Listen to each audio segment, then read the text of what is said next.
Fox Sports. We are Fox. We are Minnesota.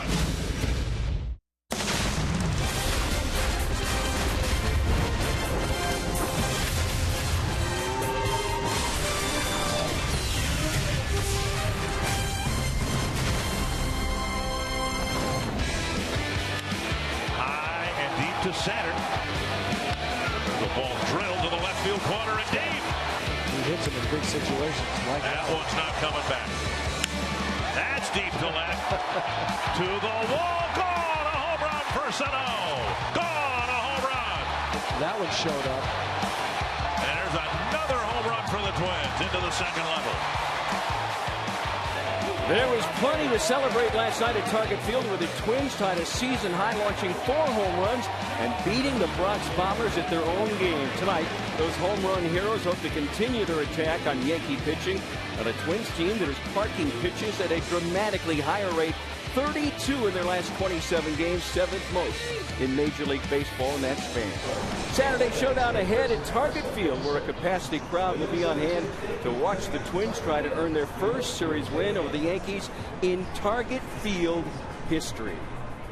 We welcome you to Twins Baseball on Fox Sports North. Jack Morris, they say, home is where the heart is. It's also been where the wins have been for the Minnesota Twins this season. Following last night's 10-1 victory over the Yankees, Paul Molitor's team really has something cooking here at home, and the numbers will support that.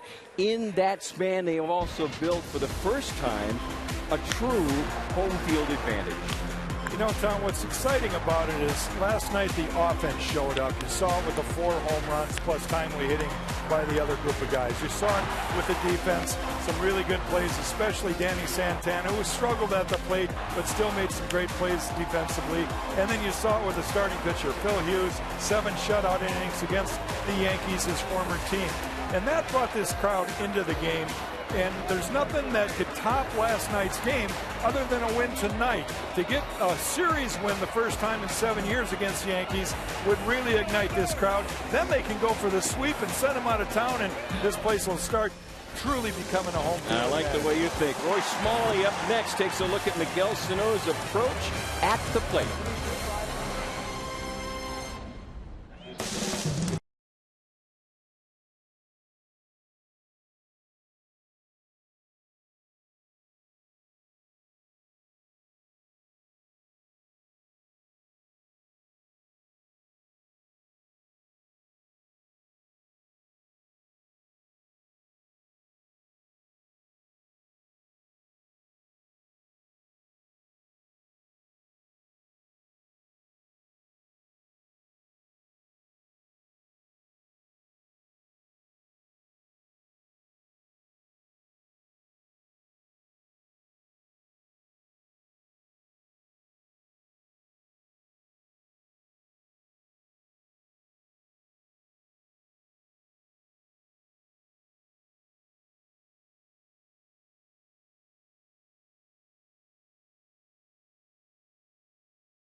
with a single to right. A deep drive to left field. Way back and gone. His first major league home run. He just gave his family something to celebrate. Through the first half of the year, the biggest hole in the Twins lineup was in the middle of the lineup. And 22-year-old Miguel Sano has done a fine job filling that hole. He's gotten on base, he's hit for power, and he's only had 53 at-bats. And good Saturday evening to you from Target Field. Dick Raymer and Roy Smalley for Game 2 between the Twins and the Yankees. We spent a lot of time up here talking about Miguel Sano's ability to draw walks, and he showed last night why. Because if he can force the pitcher to throw it over the plate, he can do some damage. He can do some damage, and the reason he does that kind of damage actually are three reasons. First of all, he was blessed with tremendous strength. Home run last night, that ball got in on him. He didn't even get extended and was able to power it out. We also see when he does get extended, he can hit a long way, and we have not even yet begun to see the kind of distance he can put a charge in a ball. But also his hitting mechanics, he stays so square to the ball. He doesn't spin on it, he doesn't try to pull everything. His ability to hit the ball out of the ballpark to center and to right field allows him to wait a long time, and then finally his supreme confidence way beyond his years. A 22-year-old that's up there knows the strike zone, knows what he wants to hit, and will take it, has the confidence to take it if he doesn't like the pitch. Look at this on-base percentage that he's got right now at 409. Puts him in a list right now with the likes of Bryce Harper, Paul Goldschmidt, Miguel Cabrera, Joey Votto, Prince Fielder. I'm not even for a second wanting to say that he belongs in this list yet. All I'm saying is we're getting a look at the potential of a 22-year-old that has the ability someday to be mentioned with those names right there. When we come back, Game 2 between the Twins and the Yankees. The Twins will take their swings against veteran CC Sabathia when we come back.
Deep to left field, back and gone. A drive to left field. Are you kidding me? The most electric moment at Target Field in years. Gone for a home run for Dozier. Brian Dozier hit another home run last night. So on the regular season, he's got 21 plus the All-Star game home run, and the Twins are hoping that eventually he'll be able to hit some in October in the postseason. It's been a really good month of July for Brian Dozier. 2 walk-off home runs in the last homestand, and then the 8th inning All-Star home run. I can't imagine a better week or week and a half for any player than Brian's had right through the All-Star game. And Joe Girardi has enjoyed fattening up his career mark against the Twins. Last night, just his 17th loss to Minnesota. Both teams going about as left-handed as they can. Here's the Menards batting order. Jacoby Ellsbury, Chris Young, Alex Rodriguez, Mark Teixeira, Carlos Beltran, Chase Headley, John Ryan Murphy, Brendan Ryan, and Stephen Drew. Ellsbury's a left-handed batter, and he takes outside ball 1. Both Tommy Milone and CC Sabathia are pretty tough on lefties. That's why both teams are as right-handed as they can get. You see the numbers on Tommy Milone as Ellsbury fouls one back. He has pitched very, very well his last 5 or 6 starts or so, except for the oops in Oakland. He'll try to put that behind him, get his command back. He's going to have to be right spot on against this Yankee lineup. Missing inside 2-1 in that start against Oakland, and we talked last night. Phil Hughes did well against his former team. The day before, Irvin Santana pitched a great game against his former team, the Angels. 2-1. Milone didn't enjoy that type of success against Oakland, but he started out okay. He retired the first 5 batters. Danny Santana made an error, then there was a home run, and then 5 runs in the 3rd inning, and he was knocked out early. 3-1 to Ellsbury.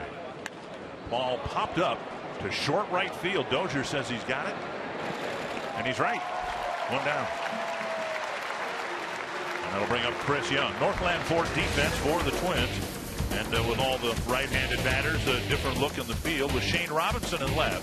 Switch hitter Aaron Hicks in center, Tory Hunter in right. Switch hitter Escobar at third, switch hitter Santana at short. Dozier at second, Trevor Plouffe moving across the diamond to play first base, and Kurt Suzuki behind the plate. Here's Chris Young. Strike 1. Chris Young absolutely destroying left-handed pitchers too. So far this season, hit 371. Has been in a somewhat of a tune with Carlos Beltran, but both, as you mentioned, they're both in the lineup today to get the right-handed bats in there. Chris Young taking Brett Gardner's spot tonight. And missing the inside corner, 2-1. So Milone fell behind Ellsbury, got him on a pop-up. Now he falls behind Young. There's what I was talking about, that 371 batting average against left-handers. Threw him a changeup and got a swinging strike. Good pitch, and Tom is going to have that pitch working for him tonight. We know that he doesn't throw real hard. He has to spot the fastball on both sides of the plate and then throw low breaking balls, low changeups, and really mix it up. Hook foul. Still 2-2. Yankees as a team hitting .243 against left-handers, .260 against right-handers. So you take Gardner, some of the other better hitters, left-handed batters out of this Yankee lineup, and it's not quite as formidable. Now a 3-2 pitch coming to Young.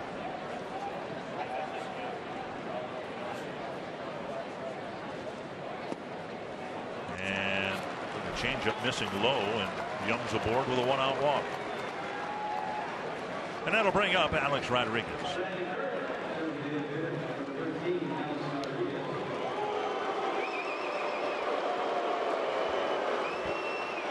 And Rodriguez, of course, getting that type of reception everywhere he goes outside of New York. He's put up good numbers. Great numbers when you consider he's hardly played the last couple of years.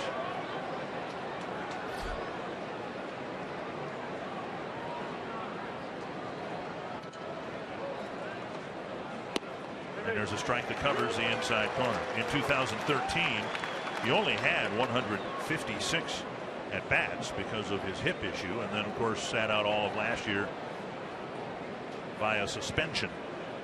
It really is remarkable that he's had most of 2 years off and has come back this strong this fast. Tapper left side. Lead runner out. Double play. Didn't think they had a chance to turn it. Escobar to Dozier to Plouffe. And Rodriguez wraps into an inning-ending double play. This is one heck of a double play right here, all the way around.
In beating the Yankees 10-1.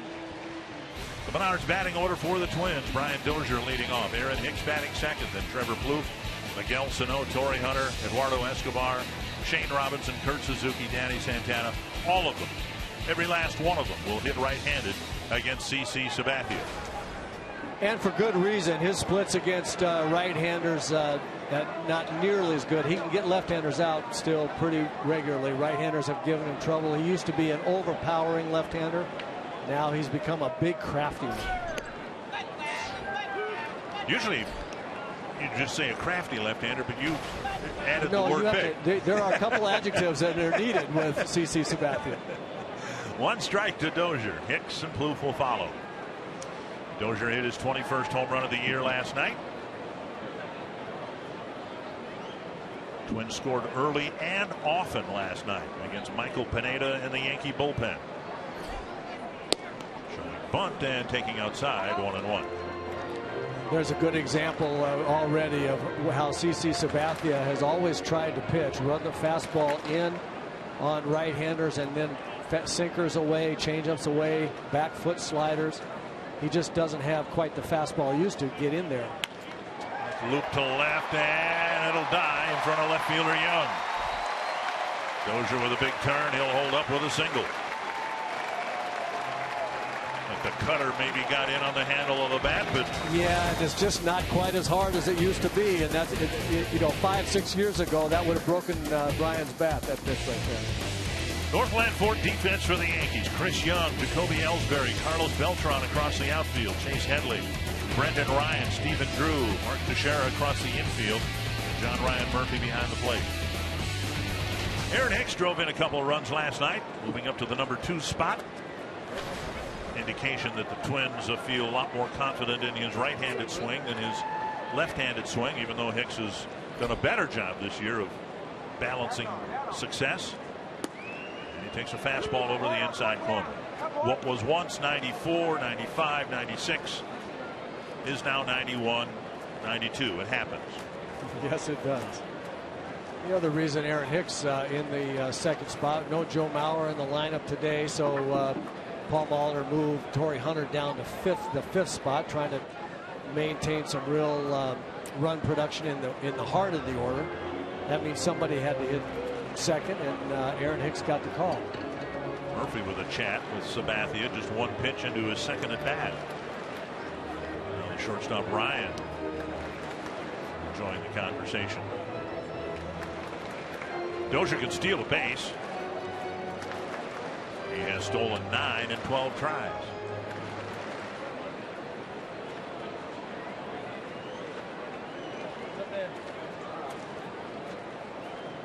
Slide step and a ball driven to left center field. This ball's up. It is back. It is gone. A home run for Aaron Hicks.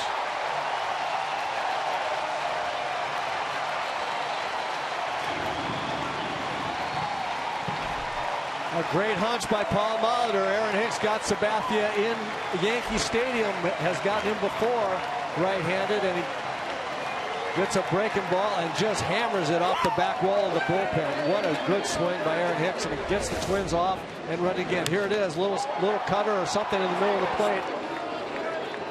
Aaron's a strong young man. When he centers it up, it is going to go, and he hammered that one. 4th home run of the year. 3rd from the right side of the plate, and a quick start again for the Twins.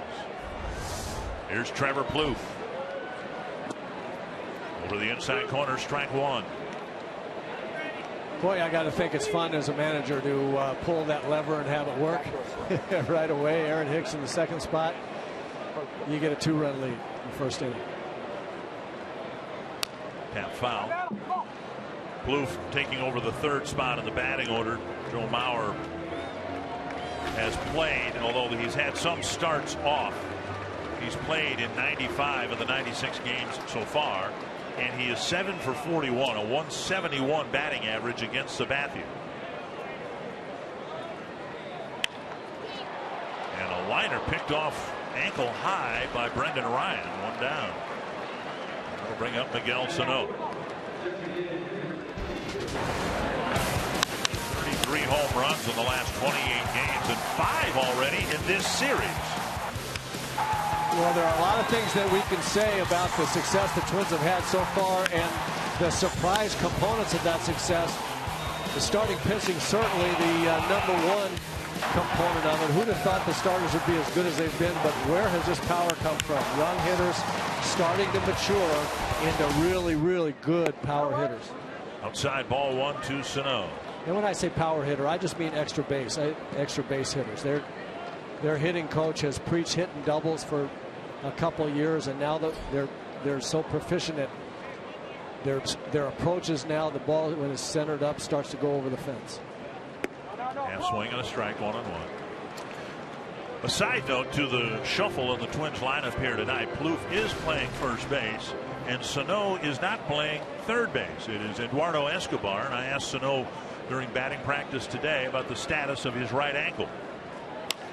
On the ground, picked up by Headley.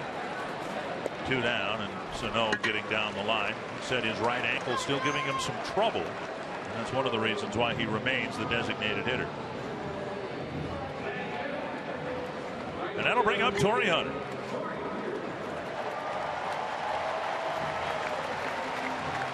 Tory with a home run in the game last night. His 15th of the year.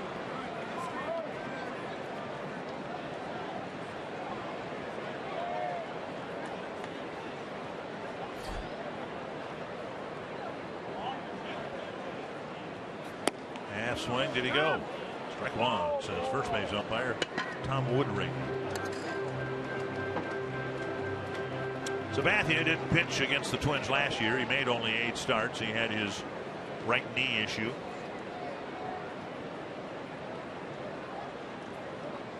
Popped up near the Twins dugout.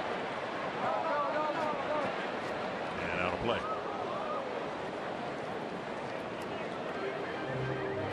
Oh, 2.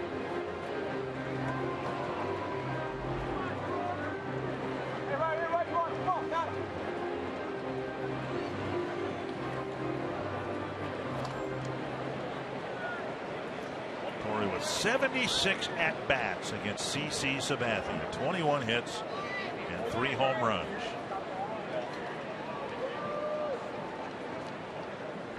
The bulk of those at-bats, of course, came when both players were in the American League Central. Hunter with the Twins and Sabathia with the Indians. We can all remember those battles between those two teams, and this is a great, what would you call it, an analogy for those battles. This one right here, pitcher against hitter. Driven to right. Beltran is there to catch the liner. Some well-hit balls in the first inning, including Aaron Hicks' 2-run home run to jumpstart the Twins in the first.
Home run, this one hit by Aaron Hicks.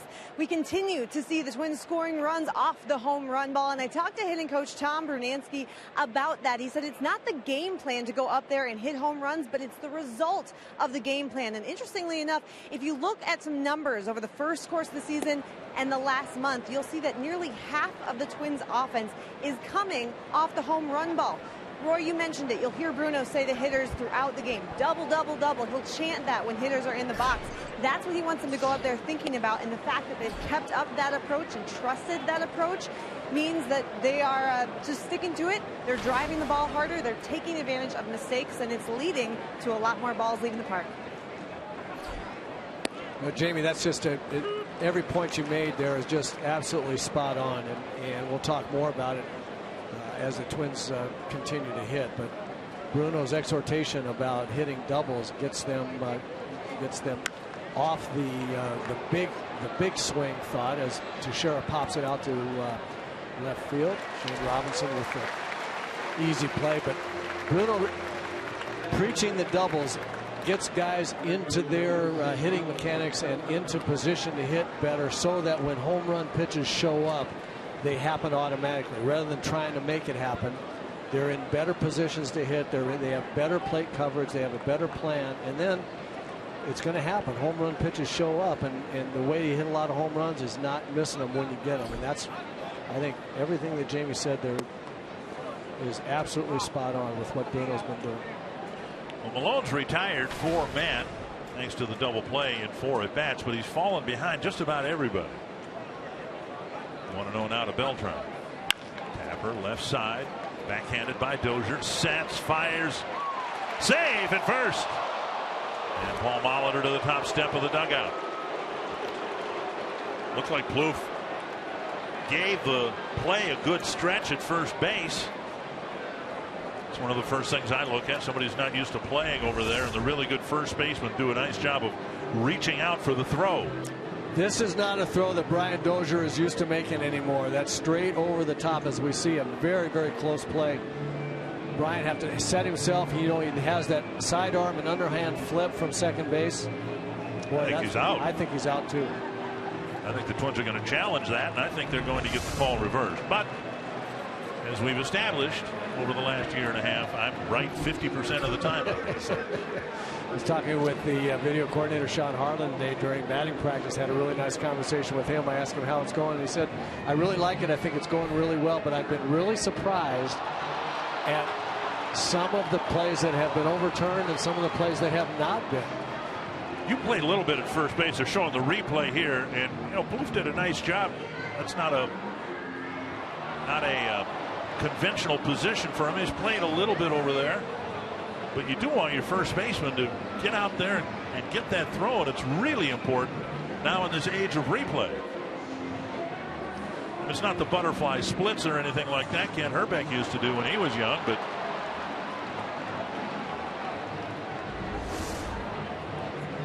there's the pop in the back of the glove before the foot hits. What a great shot by our guys. Nice work, guys. That's really cool.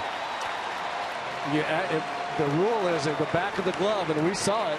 It popped the back of the glove before his foot got there.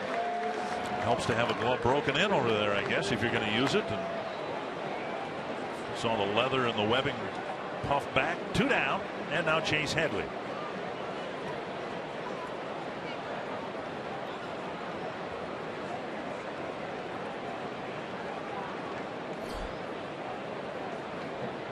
Outside, ball 1. Actually, as that play started, one of the first areas of concern might have been the footing for Dozier with the newly laid sod back there, but the grounds crew again did a wonderful job stitching this field together after the concerts and some of the other areas that have been worn. They say that the area around the outfield took some water damage, that there was a drainage issue with the tarp, and so they had to replace the sod there. But right about where the seam is, Dozier had to plant his right foot and to make his throw across the infield. 2-1 to Chase Headley. The other thing that I think is interesting about that play is that I would really want to see the shortstop come over, Danny Santana come over and cut in front of Dozier, get to the ball first. He has a better arm as Headley gets jammed. Hits a ground ball to Escobar. High throw. Nice play. And Plouffe with the tag. Bauer not in the lineup, but Trevor Plouffe playing first base like he's been there all year long.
The call, it was reversed. Twins with a quick strike 2-run home run by Aaron Hicks against CC Sabathia. Eduardo Escobar, Shane Robinson, Kurt Suzuki will bat in the second inning. Twins scored 10 runs last night. That usually is about a 4-game series worth. Here's a drive lifted down the left field line, but a foul ball. Twins scored 10 times last night. 2 quick runs here tonight.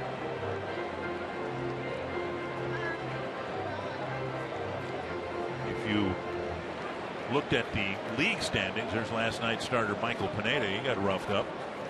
If you looked at the league standings, there would be a 1.5 game difference between the Yankees And the Twins, and a three-quarter swing by Escobar, 0-2. So naturally, if the Twins can win this game, there'd only be a half game separating the Yankees from the Twins.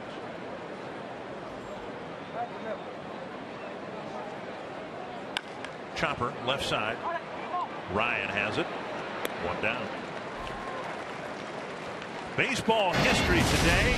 On the north side of Chicago, Cole Hamels, going into the game, what many assumed would be his last start for the Phillies, might be traded to the Cubs.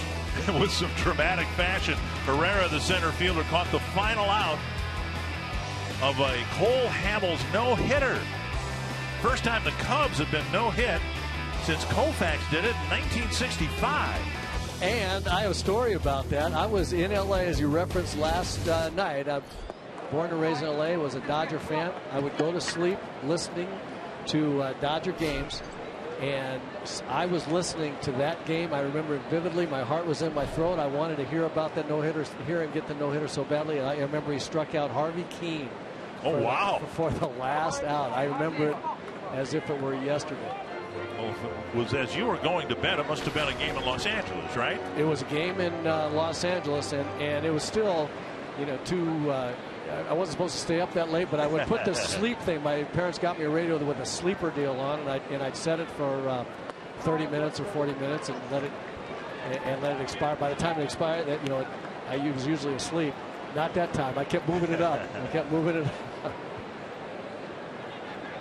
And I don't know, it might have been. Sandy had what, 4 no-hitters, I believe, in his career. 2 perfect games, or 1 perfect game and 4 no-hitters, I believe.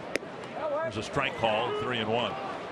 And the story goes, because the Dodgers were known for outstanding pitching. My goodness, they had Sandy Koufax, Don Drysdale, 2 Hall of Famers. Here we go. And the story goes, somebody went to Don Drysdale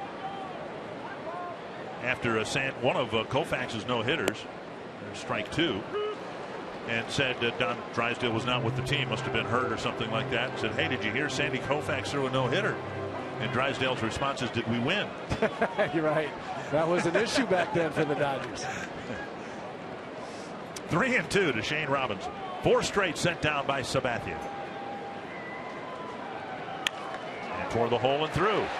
Good to see Robinson get a hit there early in the season. He seemed to wear out that hole between short and third with a lot of base hits. We haven't seen much of that lately, but he got one here in the second.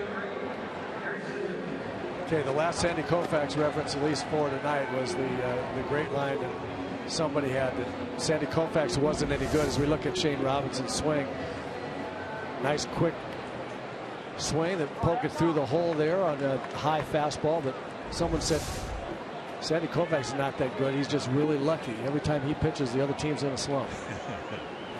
Here's Suzuki, who has 4 career home runs against CC Sabathia.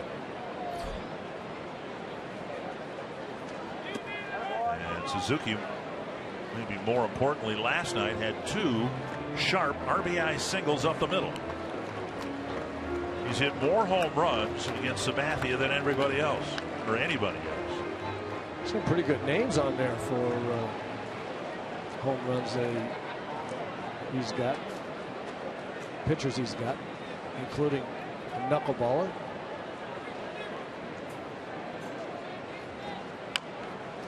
The cutter coming inside.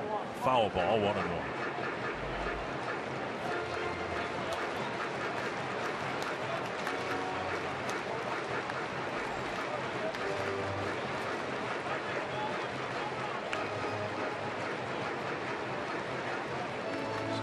Coming into the game with an ERA of over 5. In his career, one of the best left-handers of his era.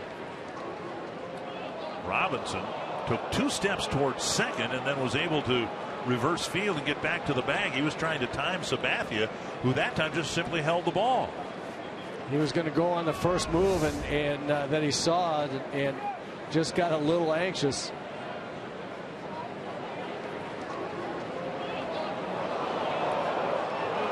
Fortunately, Sabathia didn't throw immediately over there. I think he thought Shane was going farther. Double play grounder. Ryan to Drew, who can't catch the ball.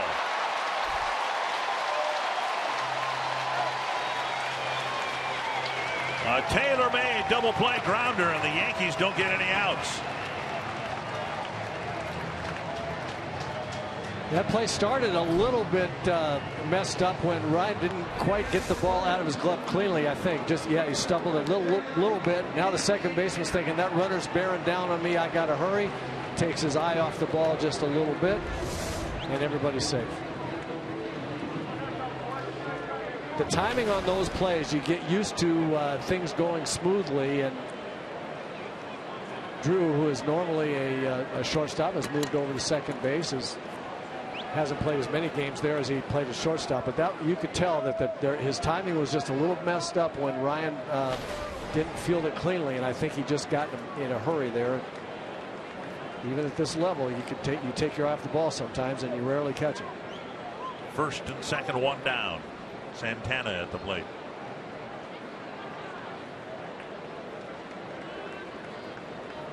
Santana's never faced Sabathia because, of course, Santana made his debut last year in the big leagues, and Sabathia didn't pitch against the Twins.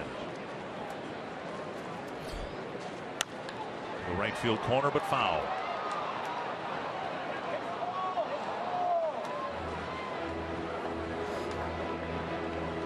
Twins continuing to try to lay a foundation for Santana, and it's all about confidence.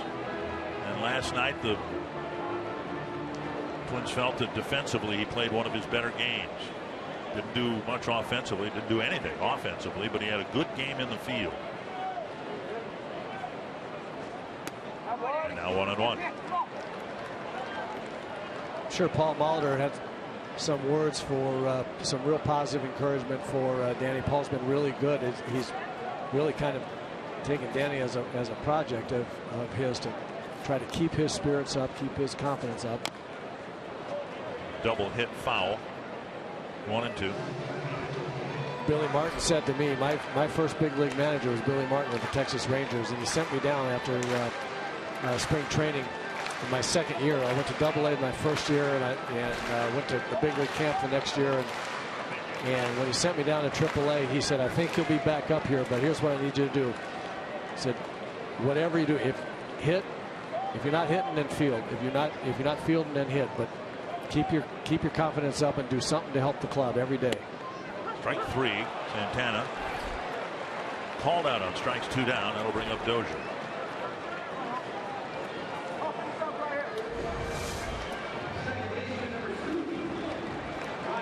There's an example. Usually when a guy takes a pitch like that on the inside part of the plate, he usually has just a little brain cramp. Something creeps in there, and he thinks, oh, he might throw me something slow, and then fastball in the inside corner just beats you.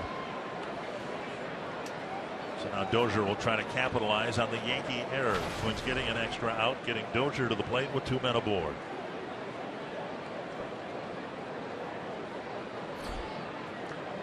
Dozier dropped a single in front of Chris Young in left field his first time up. Breaking ball over, strike 1.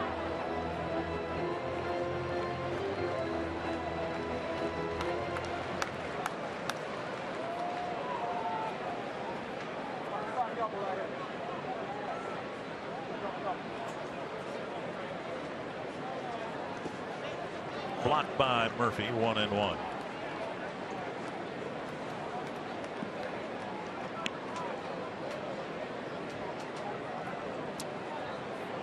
Getting 2 runs in the first inning. Dozier's single followed by a Hicks home run. Twins scored in 5 innings last night.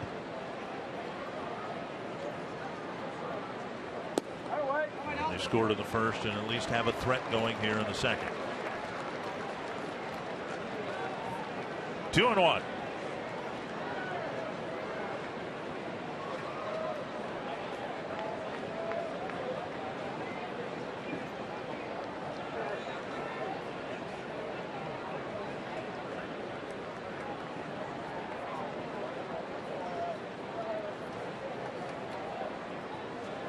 Popped up right side. Teixeira by the Twins dugout. And the warning track makes the catch. And the Twins given an extra out, but they can't score in the second.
with one of his own tonight. Hughes tossed 7 shutout innings against his old team last night, which was even more impressive because the Yankees know him through and through. And that's why Hughes and pitching coach Neil Allen came up with a pretty different approach. You'll see he used a lot more changeups and fewer fastballs than normal last night.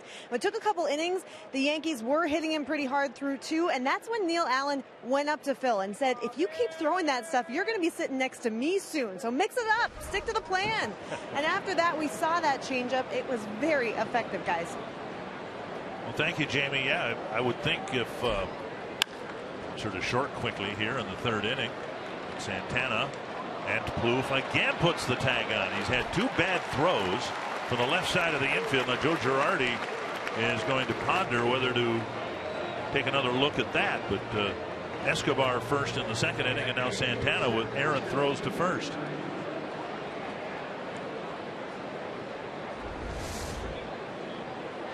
Yeah, and he takes a little bit of time. Lynn looks up and sees Ryan getting down the line and then hurries his throw. And Trevor got him right on the left arm there before he got to the bat. Nice play. Trevor looks very comfortable over there. 1 down, Brendan Ryan, the batter. Anyway, if you're trying to add a pitch to your arsenal, and I think it's fair to say Phil is trying to do that this year, what better confidence boost could you have than throwing some effective ones against the 2nd best run scoring team in the American League?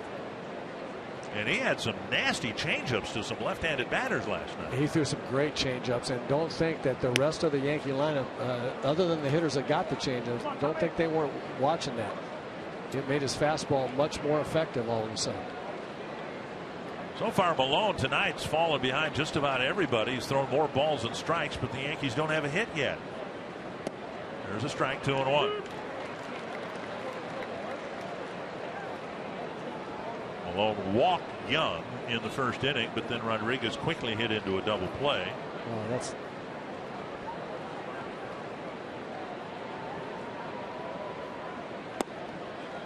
And now 3-1 to the number 8 batter.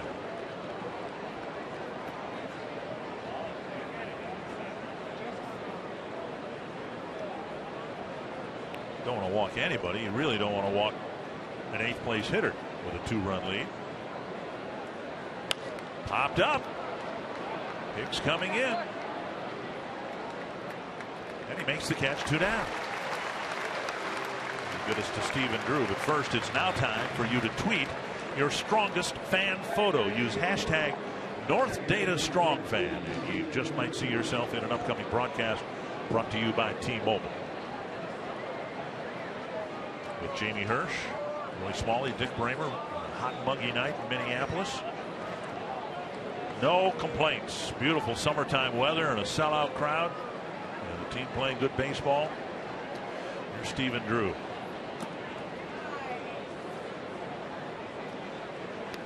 One to 0.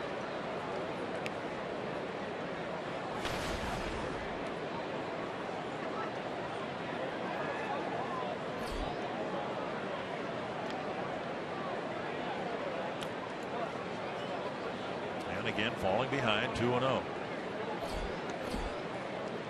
Just 3 of 9 first pitch strikes, and then beyond that 32 pitches thrown and only 15 strikes. That's not Tommy Malone. No, I was just going to say that's not typical Tommy Malone, nor is it conducive to Tommy Malone winning ball games. He's going to have to turn that around a bit. Although on the other side of things, he has come back and made very, very nice pitches to get himself back into counts and get guys out, but way too many pitches for being here in the top of the 3rd when those pitches are mostly balls and not strikes. 2-1 to Drew.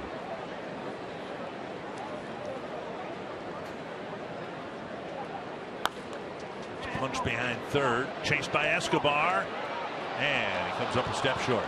2-2.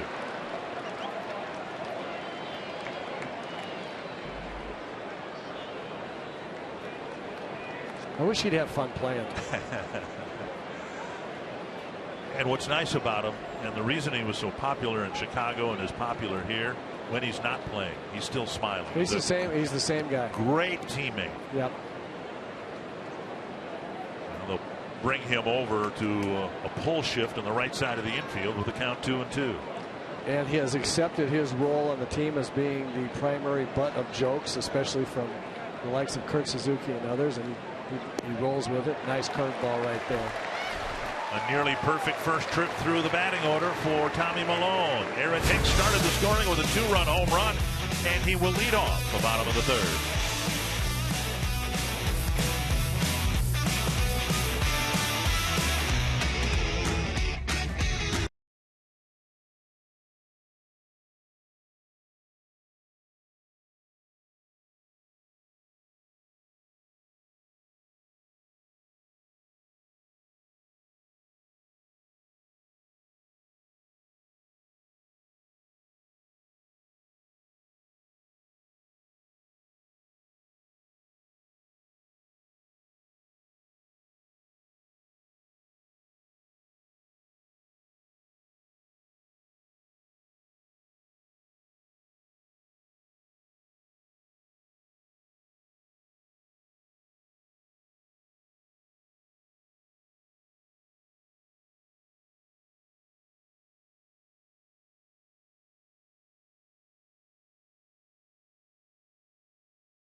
Next by NorthlandFord.com and your local Northland Ford dealer. And by Grand Casino. The best stories start here. Twins striking first two batters got hits and scored thanks to Aaron Hicks and his 4th home run of the year. 2nd career home run against Sabathia, and he'll lead off the 3rd. Plouffe and Sano will follow. Swing and a miss. Ball that Aaron Hicks hit for the home run in the first inning, right, the cutter or something that was right in the middle of the plate. I was talking with Kenny Singleton, broadcaster for the Yankees, in the next booth here tonight, and a friend of mine, longtime opponent with the Baltimore Orioles.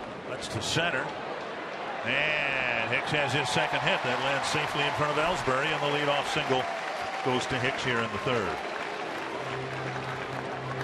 Tonight's Cold Hard Facts brought to you by Clean Crisp Coors Light. And the Twins have the best home record in terms of winning percentage in the American League. Look at the teams that are listed there, and right now they are the 5 teams that would be in the playoffs if the season were to end today. Well, you got to hold serve at home. You absolutely do. If you're going to win your division, and most likely if you're going to get a playoff spot, you have to win big at home, and the Twins are doing that in a major way. It's been really, really fun. They're terrific in this ballpark this year. Inside to Plouffe. As Sabathia throws it inside, and as to finish this, what I was talking about with Kenny Singleton, he said the problem with Sabathia this year is that he can't get the ball in on right-handers often enough like he used to, and he'll leave the ball in the middle of the plate, and then somebody will hit a home run. He was almost prophetic about Aaron Hicks in the first inning. 1-1. Yeah, right-handers hitting .330 against Sabathia. Yes. Kenny Singleton on the right, terrific switch hitter, outfielder guy. He's just a really good guy. 1-1 to Plouffe. Missed the inside corner, 2-1. That's the pitch that's where Sabathia wants to live. He wants to be able to show right-handers that pitch, either get it for a strike on the corner or just in, and then get guys out away with sinkers and change-ups. And Kenny told me this so much of the time. That pitch right there, he's trying to get in, stays over the middle of the plate, and gets hammered by a right-hander.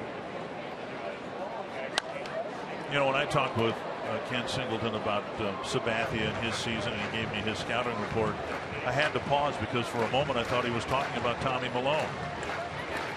I mean, that's kind of where Sabathia is at in his career. He throws a little bit harder than Milone, but not that much. Not much, right. But he has to use the whole width of the plate. Yeah, and that's why I mentioned him being a big crafty left-hander now, right, instead of a power left-hander. That's exactly right. He's It's the second time he's clipped the inside corner to a right-handed batter to get a strikeout. He got Santana on the inside corner in the second. Trevor didn't like it. It was high and inside, and in Trevor's mind, and Foxtrot bears him out. That's a tough call. If an umpire is going to call that pitch on a right-hand hitter, the right-hand hitter is going to have problems all night. That's a tough pitch to be called a strike. Miguel Sano rolled out to third his first time up. Yeah, big CC Sabathia is Tommy Milone with about 100 pounds, I think. And pretty much the same pitch. That one called a ball to Sano.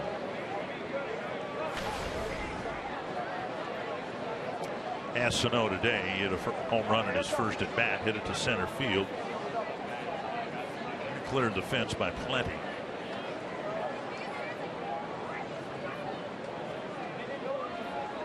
But as you said, he did not get full extension on his swing. And so I asked him, because it sure looked like he trotted to first base knowing that he had hit a home run. And he says, in broken English, and he just said, yeah, I hit the ball. I thought home run. And he put his head down and he started his home run trot. But how many people can do that to straightaway center field? There's a strike on the outside corner. I'm going to tell you what. I saw him do that too. Drop his head and start trotting. And it was either that he knew it was out or he knew that it was not. Clearly was not. And the fact that he can get almost jammed like that, not get full extension, and hit the ball 420 feet to center field is, I'm speechless. I'm astonished by that. 2-1. That he knew that. Dribble to the right side, and there's nobody there. And Sano will get an infield hit. Sore right ankle and all. There was nobody home, and he gets an infield hit. First and second, one away. His first big league hit was a number. Well, Willie Keeler used to say hit them where they ain't, and this is not exactly what he had in mind when he said that, but it is the same result.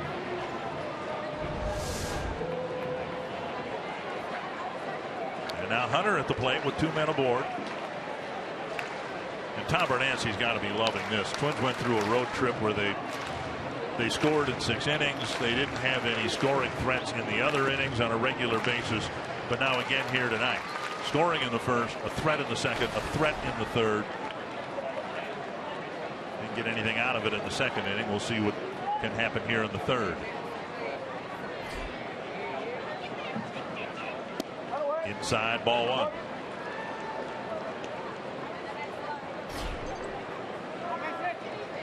Well, if you just keep throwing threats out there, you're going to get enough of them in to win ball games. And then this is a great way for the Twins to start the series against the Yankees last night and with the threats tonight.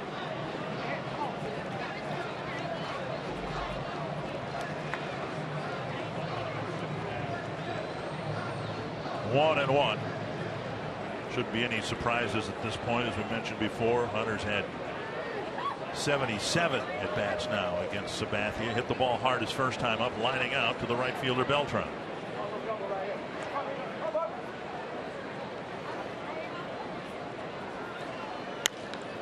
High and deep to right field. Going back is Beltran. This ball's back. Gone. A 3-run home run for Tory Hunter.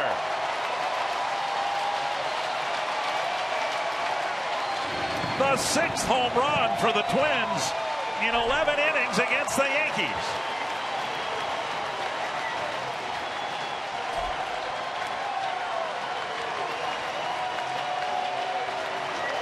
What a season the old crafty veteran is having.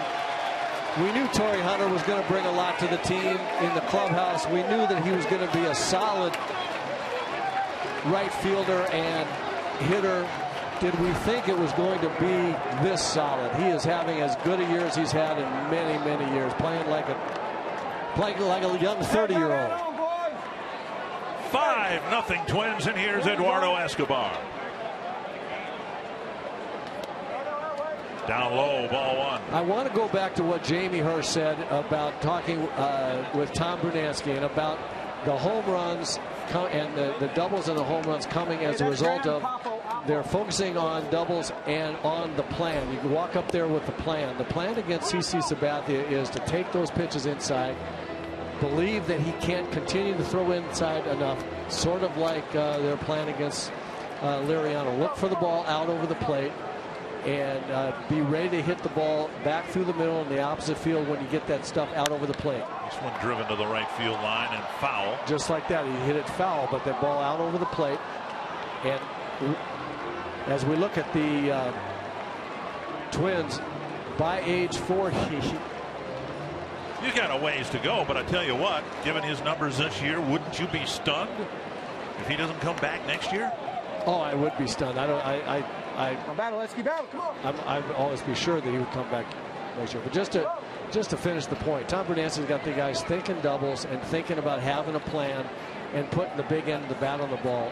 And what that does is when the home run pitches show up in your plan, the ball goes out of the ballpark. I just think he's done a marvelous job, and the Twins have done a terrific job of following what he is preaching. It's really fun to watch.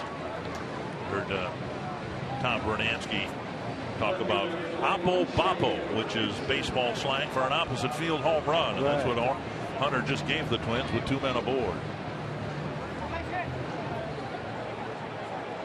And now Shane Robinson, single to left, his first time up.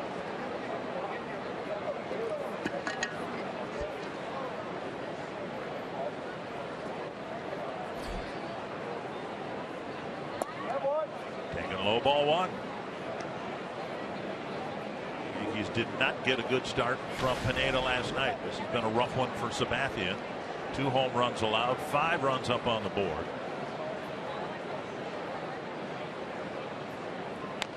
Nub back to the mound, and Sabathia has plenty of time to spin and fire.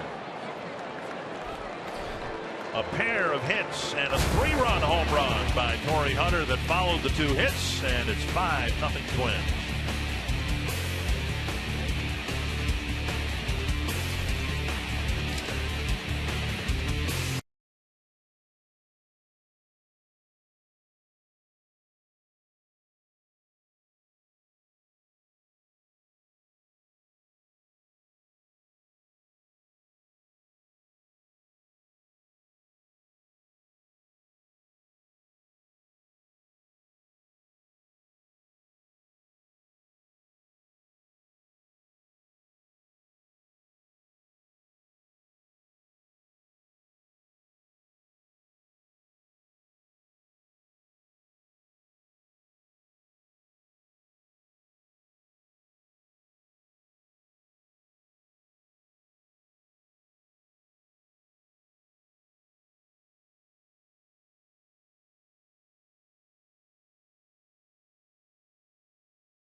Minnesota, can you find over 900 family resorts that offer a variety of activities to keep every family member entertained?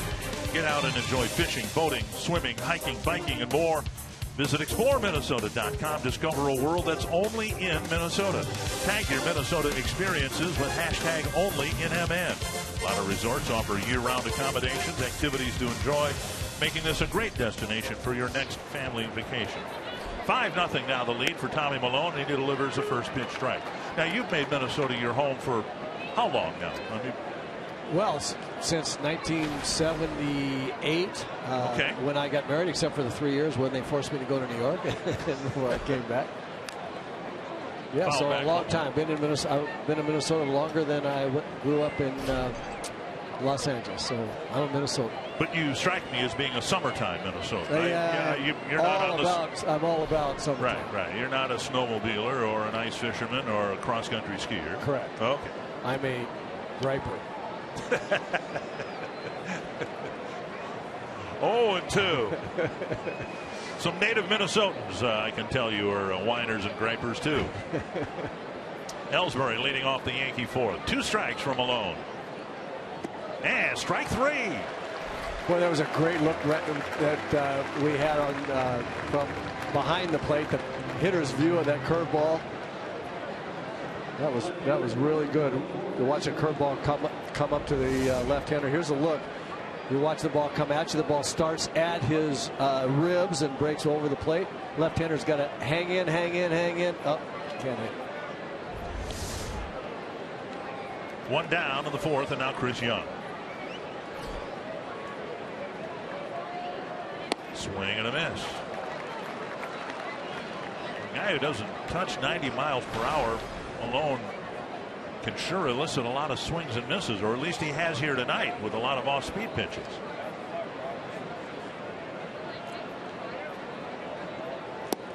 There's another one. 2 changeups in a row, and both of them in real good spots. You don't necessarily have to throw 95. You can throw 89 as Tommy Milone does. If the difference in your speeds of pitches is the right kind of differential and your arm speed's the same and you're throwing strikes, you can jam a guy with 88, 89 miles an hour because you get him looking for something slow and you can get him way out in front. I think I personally have seen Mark Burley shatter 1,000 bats because of that. Absolutely. And you look at Tommy's speed differential there, 90 down to 71. The 71, the big slow curveball. Strike on the outside corner. So he threw a changeup, curveball, and then threw an 87-mile-an-hour fastball right by him because A, he wasn't looking for it, and B, it was right on the corner. Terrific pitching right there. That's a great at bat, and he just zips one little cutter that comes back and clips the outside corner. Young didn't like it, but Fox Tracks says he got that corner. That's a great pitch and a great sequence of pitches. And Fox Track was presented by Chrysler. 2 down here in the fourth. 3 straight strikeouts for Malone. And now Rodriguez. And I appreciate Tommy Milone giving a perfect example of what I'm talking about there, about getting hitters looking for something slow, and 87 looks fast.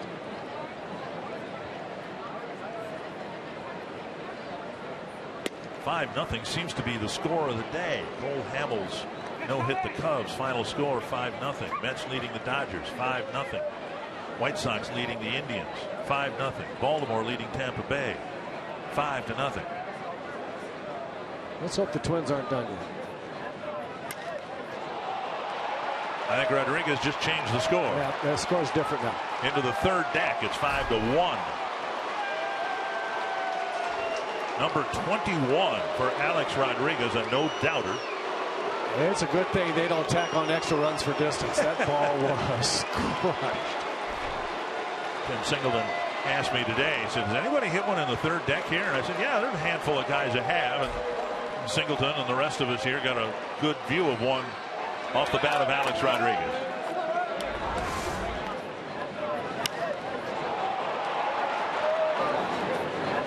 So it's 5-1. That was like a 3-wood. Man, did he crush that. And that went way up there. Here's Teixeira. And there's strike 1. Teixeira came into the game 4 for 7 against Malone, but Malone got him to hit a fly ball to left leading off the second. This one hit to left. That's hanging in the air for Shane Robinson. A 2-out home run. And Malone gives one back in the fourth.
in and out and really changing speeds. It's, you know, I don't know. It's one of those things, I guess, where I mean, my average is not too high, but you know, when I get a good pitch, I try to put a good swing and not miss it, because with a guy like him who really knows what he's doing out there and knows how to pitch to the corners, you might not get it again. And that's Suzuki talking about his 4 home runs he's hit in his career against Sabathia. The Twins have 2 home runs already, one by Hicks, one by Hunter. It's Suzuki leading off the 4th. Suzuki reached on a fielder's choice, hit a ground ball to short. And Ryan's throw to Drew was mishandled. Drew thumbed the throw with his glove. And the Twins got an extra out but couldn't score in the second. They have, however, scored 2 in the first and 3 in the third. 1 strike. And now a ball.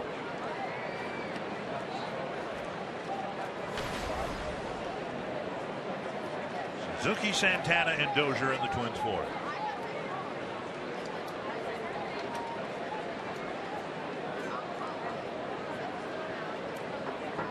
Long look in. Ripped to third, right at Headley. 1 down. We'll bring up Danny Santana. You can run or skate in the RBC Race for the Kids Minnesota Half Marathon and 5K, benefiting Ronald McDonald House Charities Upper Midwest next Saturday. The top fundraiser wins a trip for 2 to Grand Cayman. For more details, visit foxsportsnorth.com and click on upcoming events. Here's Santana, called out on strikes his first time up. Yeah, he needs to get something going for himself here. Generate a little offense for his ball club. Get something going for himself here. He's struggling at the plate, and I know that gets him down. 3 Hopper, out number 2. And that'll bring up Brian Dozier. Carsoup.com trivia question. The Twins up 5-1 since 2000. Who are the 5 left-handers to win the American League Cy Young Award?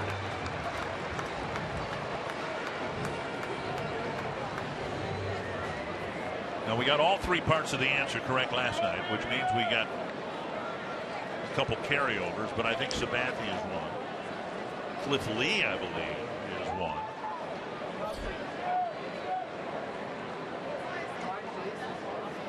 Johan Santana won it twice. So we're well on our way. 1 strike to Dozier.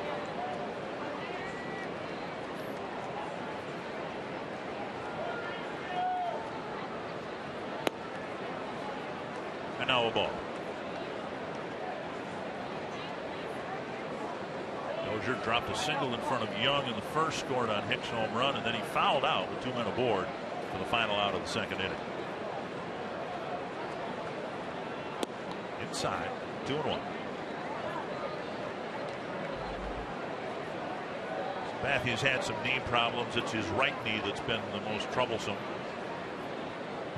And the knee drained once this year. It's the knee or the leg that he lands on in his delivery, which you can understand why that would be the worst leg, I suspect, to have as a pitcher, to have that leg an area of concern, all the weight, and in this case substantial weight. And it's a lot to land. It's a lot of force landed on a pitcher's front leg. That's a foul ball. 2-2.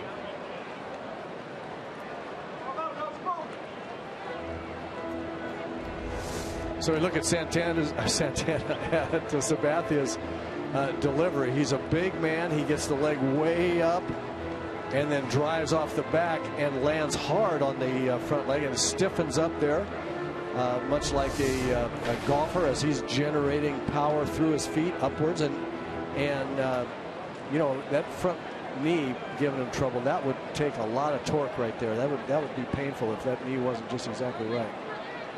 2-2.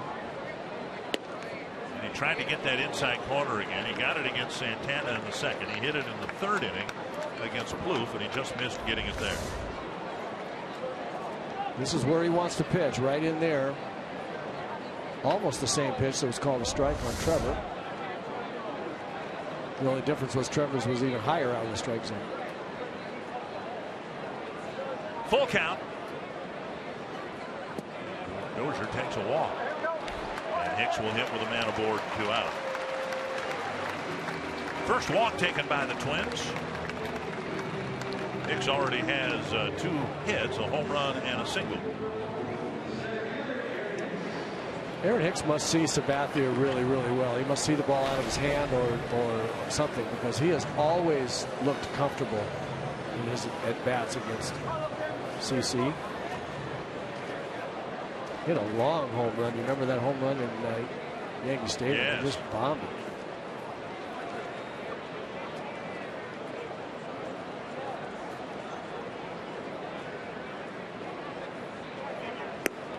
Away, ball 1. Dozier bluffing toward second base. Now, when we see a runner do that, I don't know if that was the case that time. Sometimes they intend to steal, but then they abort the stolen base attempt once they acknowledge that the pitcher's gone with a slide step, right? Exactly right. They're generally speaking, they will watch the front leg of the pitcher. They'll see the key that they're looking for, that he's going to the plate, and so when the leg is picked up, they'll start, but then they realize he speeded up his delivery and they stop. There's another slide step. Popped up down the right field line. Long run for Beltran. And he won't get there, and he appeared to go after that half-heartedly. That was not a sprint across the line. No, it really wasn't. It looked like he made up his mind early. He wasn't going to have any chance to get there.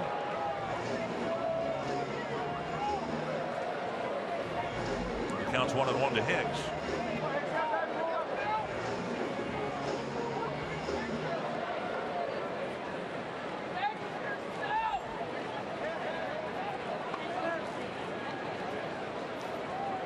Trying to cash in here. They've had a runner on in every inning, and prior to the 4th, at least one runner on in scoring position. Yeah, trying to get that one run right back for Tommy Malone. Separate the 2 teams by 5 runs again if they can. It's to center. Ellsbury coming in, and he's there to make the catch and end the 4th inning. On to the 5th. Twins up 5-1.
Nothing. Twins in front. Beltran, Headley, and Murphy will hit for the Yankees in the 5th.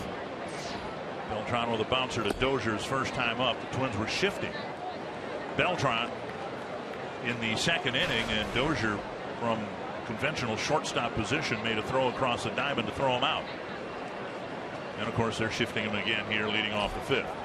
Swing and a foul, and that got a piece of Suzuki. conventional shortstop position only if the shortstop goes into left field to field the ground ball. He was back on the grass and had to overhand the ball, a throw he's not used to anymore. You can see right here that's exactly where they were playing last time, and ball hit right in between them, a little bit closer to Dozier, so he had to make a backhand and a long shortstop type throw, not a typical second baseman throw. Prior to that at bat, Beltran was 3 for 3 against Tommy Milone in their matchups. And that's outside 2-1. Malone had an early exit in his last start in Oakland, knocked out in the 3rd inning, and he had a much better start to the game here today. Did not give up a hit until Rodriguez's home run with 2 gone in the 4th. And it tickles the outside corner, 2-2.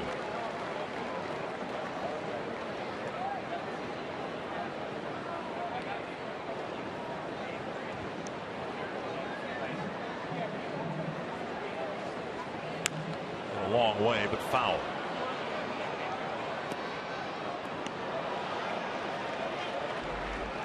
We're selling only standing room tickets for tonight's game.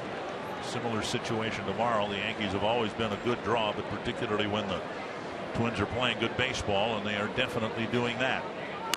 Roller to short. This time it's Santana. Comes up firing. On target to Plouffe. 1 away. So let's imagine 37, 38,000, a sellout crowd here tonight, and our Pepsi fans of the game enjoying the shade. The steaminess, I guess, of Target Field. I love this weather. I love playing in it. 1 down in the 5th, and here is Headley. Hit a ground ball to Escobar his first time up.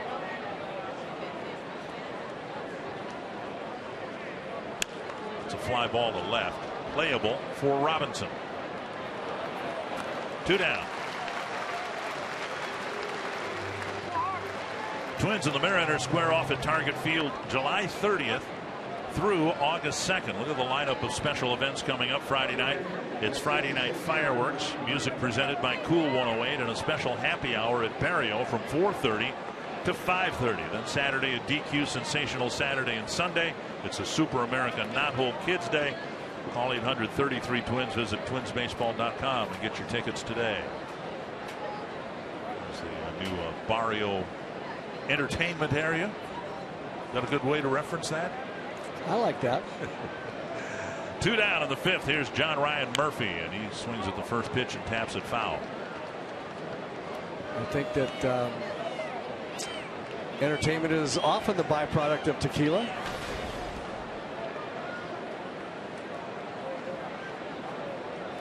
Barrio can make some good margaritas. I mean, in case you don't know, I'm just going to tell you. Is that right? Oh, man. Are they open after the game? 1-1.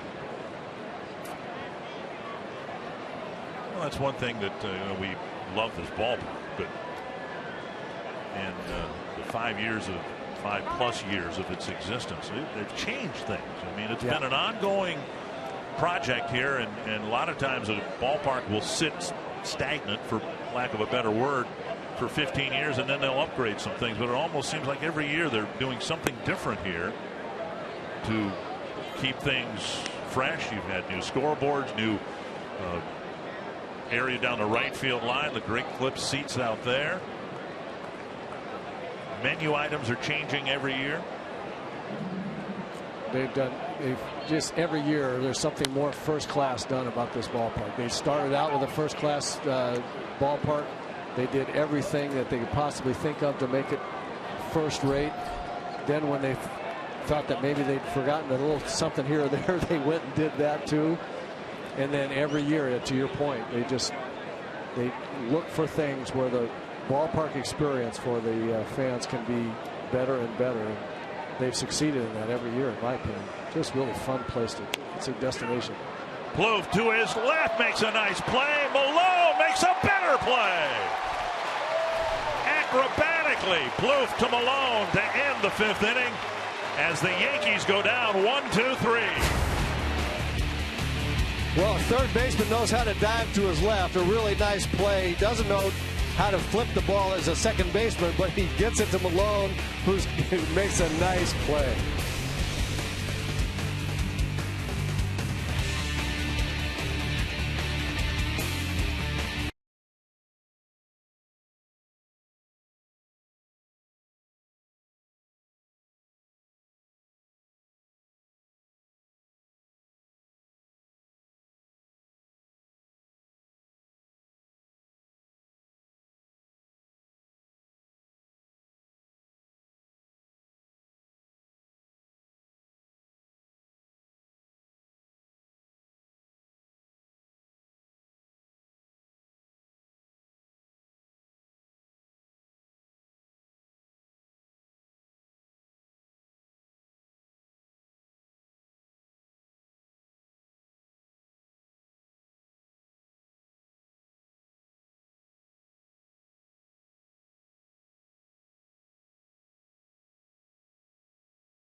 From inside the Minnesota Lottery Winners Circle, I'm Jamie Hirsch here with the Berry clan, and it is Scott Berry's birthday, but he's here as part of a larger family reunion, right? 39 people of your family in town. What are some of the activities you have planned? Well, we've got all kinds. Most of it's spent with each other. We have a big house that's rented out. We have many more family members that are here other than the 39 at this game, but just spending a whole lot of time together because we're spread out all over the country. And spread out all over the left center field stands as well. We are, yes we are. Well, have a great time this week, and we're going to give you $100 worth of scratch-offs courtesy of the Minnesota Lottery to help you do so. Thank you, Jamie. One down. Plouffe going after the first pitch. He's retired by Brendan Ryan, and that'll bring up Miguel Sano. Sano 1 for 2. Last night he clobbered a home run to center field, hit it about 420 feet. His hit tonight traveled 20 feet. 80, 90 feet maybe, something like that. Yeah. An infield hit, but it came right in front of Hunter's home run and pushed the lead out to 5-0 at the time. And a strike call.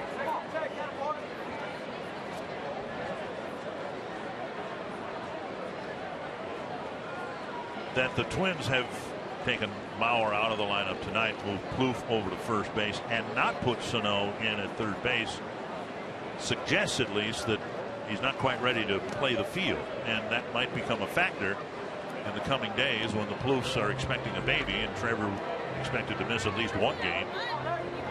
Probably had a lot to do with Paul Molitor not playing Sano in the field right now. He knows he's going to have to lose Trevor for a day or two, and so give Sano another chance to another day to get his ankle better. This time it's Headley across the diamond, 2 down. Tory Hunter in the first inning hit a line drive to right. He hit another one in the third that carried the fence. Fastball up and out over the plate. Tory going with it. Still a lot of strength in that bat, no question about it. A big 3-run home run to give the Twins at the time a 5-0 lead. He is to the likes of Hicks and Buxton what Tory Hunter was, or Kirby Puckett was to Tory Hunter. And Hunter with that home run passed Puckett on the Twins all-time home run list. 2 down in the 5th. And Hunter out in front of the off-speed pitch, strike 1.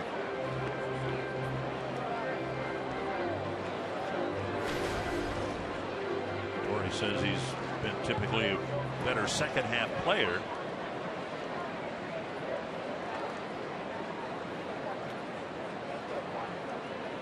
Inside 1-1.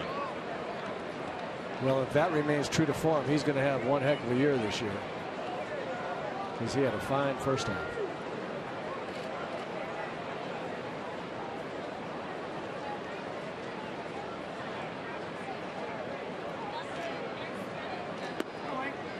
Down and in, 2-1.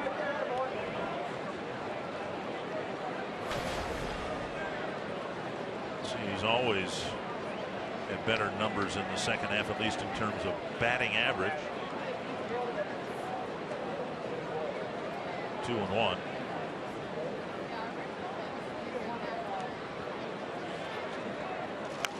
Fouled back.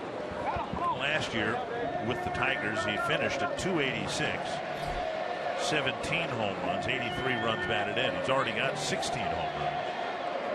In his 2 years with the Tigers, he hit just under 300.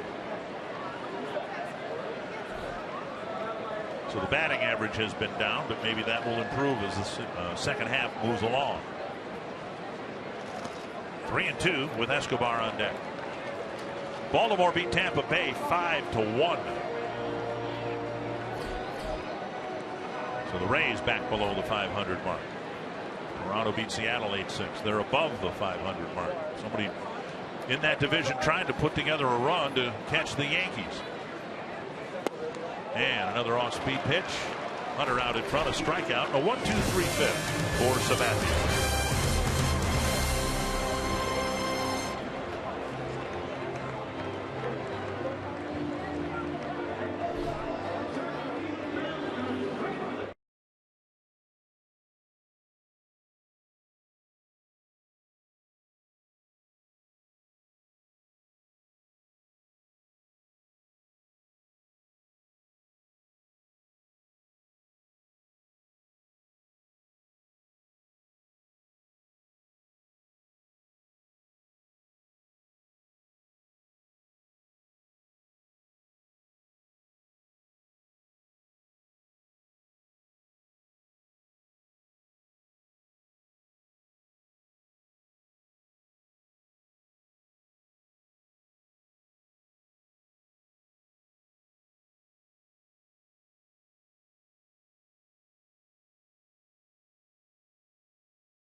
Like my big brother, he talked to me about everything, and to be able to tie him and be the same as him as a twin, you know, it's an honor. And earlier, Hunter passed Kirby in the all-time home run list. And ironic, perhaps, Kirby Puckett Jr. was here today, took part in the home run hitting contest. Kirby Jr. hit one out. But when Kirby Sr. was his age, he didn't hit any home runs either. So maybe the power will come later. Sixth inning now. Brendan Ryan takes strike one from Tommy Malone. Well, that was a special relationship, the Kirby's and Tory's together. And I know Tory thinks about Puck all the time, especially in moments like this. That's down the line, but foul, 2 strikes.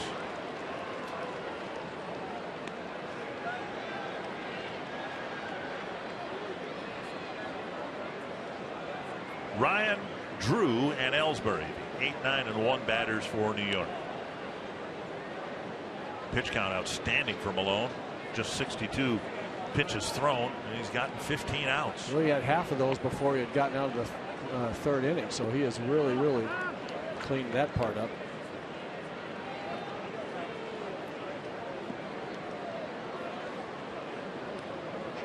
"37 strikes, 26 balls. For most of the first few innings, as Roy suggested, there were more balls than strikes. 1-2. Way out in front, and chopper foul.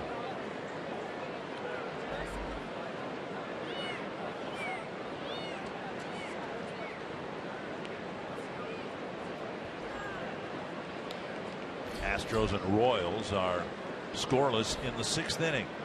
Scott Feldman against Danny Duffy in that game. And Malone tried to hit that. Well, that's been a strike a lot to Twins hitters. That's the pitch that got Plouffe and Santana just inside. 2-2.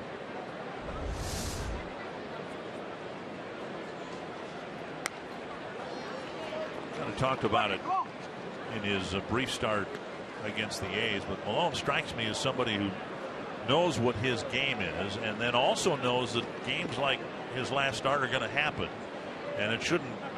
I mean, you have to react to things, but you want to be careful that you don't overreact. Still have confidence in your stuff. And when you throw pitches like that, it's easy to retain your confidence. Yeah, just a great changeup. Threw him 2 or 3 high fastballs and then got him with the changeup. And he's got such good arm angle. Arm action. Watch. Looks like a fastball. Arm speed. Ball comes up there straight, looking like a fastball, but it's just 7 miles an hour slower. And so the big end of the bat is 7 miles out an hour sooner. 1 down on the 6th. Here's Stephen Drew.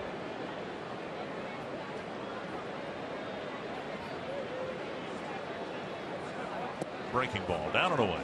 But you're so right, Dick. There's such a fine line in all sports, I think, but baseball in particular, because you're out there every day, and there's so much failure in this game.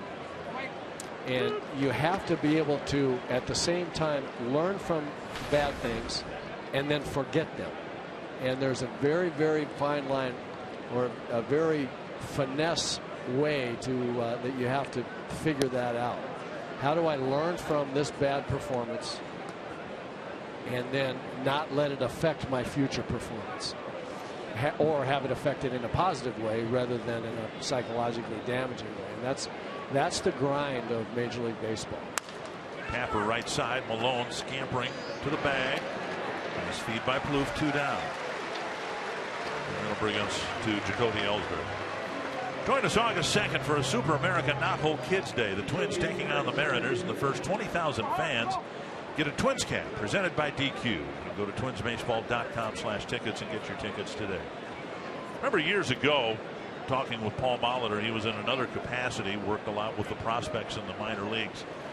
And I asked him about Denard Span, who was just then breaking up to the big league level. And I said, what's the most impressive thing about Span? And he said, he figured out early on what type of player he would be to succeed up here. And Paul related that today about all these young players that are coming up. Rosario, Sano, Buxton, and that's something they'll have to figure out, what type of player they are to be. And it was mentioned in the context of Sano, who already seems to have a good sense of that. But the same must be true for pitchers, isn't it? I mean, Malone knows he's not going to blow anybody away. He's got to get by and have success with finesse. Kurt Suzuki has talked about it so well, about Tommy Malone knowing how to pitch. And for the most part, the guys that you say know how to pitch, they don't have 95-mile-an-hour fastballs. It doesn't happen very often that a guy throws 95 or 97 and someone says, boy, he really knows how to pitch. Tommy Malone throws 87 to 90 with his fastball, but he knows that in order to be successful, this fastball's got to be on the outside corner. It's got to be out there. Perfect. It's a ground ball to short. And Santana rifles his throw across the blue. 7 in a row set down by Malone after the Rodriguez home run.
at your Toyota dealer. Toyota, let's go places. By Sanford Orthopedics and Sports Medicine, for the everyday competitor in all of us. And by McDonald's, with $1.69 iced coffees and 69-cent vanilla cones, you can get Totes treats excited all summer long at McDonald's. It's the Yankees taking on the Minneapolis Maulers. Twins using 2 home runs to score 5 runs. Eduardo Escobar, Shane Robinson, and Kurt Suzuki here in the 6th. Strike 1. Twins hitting 4 home runs last night, 2 more tonight.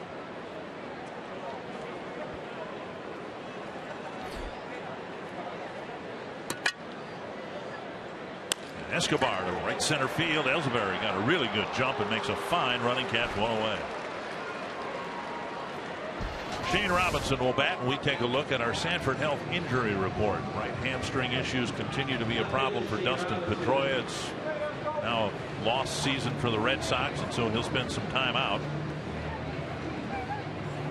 And on the disabled list. You hate to see anybody get hurt beyond the disabled list. You especially hate to see really good players and gamers that you know would play through just about anything they possibly could. And have all-star guys like that out of the lineup, out of the game. It's not fun. Well, one thing I think we can be sure of, that if Pedroia's gone from the lineup and on the disabled list, he's got a problem. It's not just an ache or a pain. He's got an issue. Shane Robinson with a single to left and a comebacker to the mound. Showing bunt, taking a ball 1-1.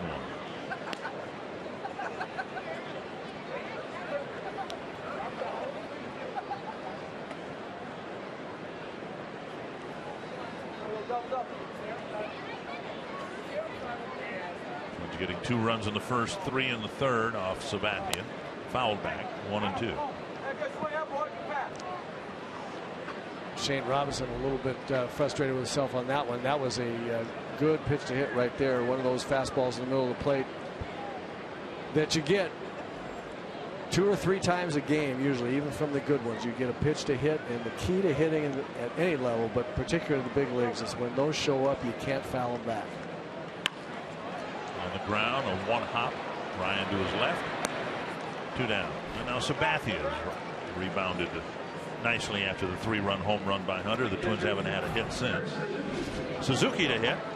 As promised earlier in the game, we have selected the Data Strong Fan photo of the game. You can tweet your strongest fan photo to hashtag #NorthDataStrongFan for a chance to be featured in an upcoming broadcast brought to you by T-Mobile. 2 gone in the 6th, and now Suzuki, who's 0 for 2, 2 ground balls to the left side.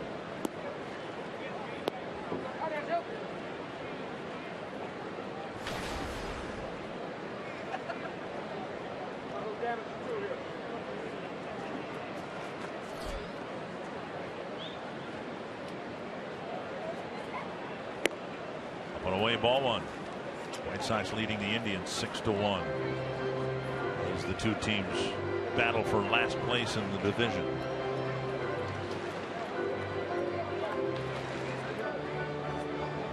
Is there a division of the 6 that has gone as expected in February after the free agent signings and all that? I mean, did anybody expect the Yankees to be leading the American League East? Did you expect Cleveland and Chicago? Chicago was the sexy pick to, win the division. They won January. Yeah. Right? I mean, they had a great January. Yeah, I expected KC, Kansas City Royals to. I'm not surprised where they are. I'm really surprised at Cleveland and especially Chicago. All right, how about in the West? Did you think Houston was going to be 12 games above 500? Not a chance. Outside. Isn't that the great thing about baseball? You got to actually play the games. You can't just decide based on looking at rosters. Close pitch. Just off the corner, and it's 3-0 now to Suzuki. Hey, you're playing with house money here. You give Suzuki the green light. He's hit 4 home runs against Sabathia. Takes a strike. Talking to Paul Molitor about guys hitting 3-0, I said, how many guys do you turn loose? Because I've seen a lot of situations where I would expect that you would give them the green light. He said, more guys than you think don't like swinging 3-0. And Suzuki takes a walk with 2 gone. And I sure cannot understand that. And we're talking guys, I know who he's talking about, hitting in the middle of the lineup that just can't pull the trigger. Yeah, yeah, and there are a lot of guys that they have no desire to swing 3-0. They'll look at it and then go to 3-1. And I don't get it. You're looking for one pitch there, the perfect pitch. You get the big end of the bat out in front, get it going to your pull field. I had a lot of home runs 3-0. I mean, you know what's coming is, and if you get it right in your wheelhouse, ouch. Ooh, out. That got two Twins. It got got Santana at the plate, and it deflected and got Dozier in the on-deck circle. So Santana will hobble to first, and Dozier will come up with 2 men aboard and 2 out.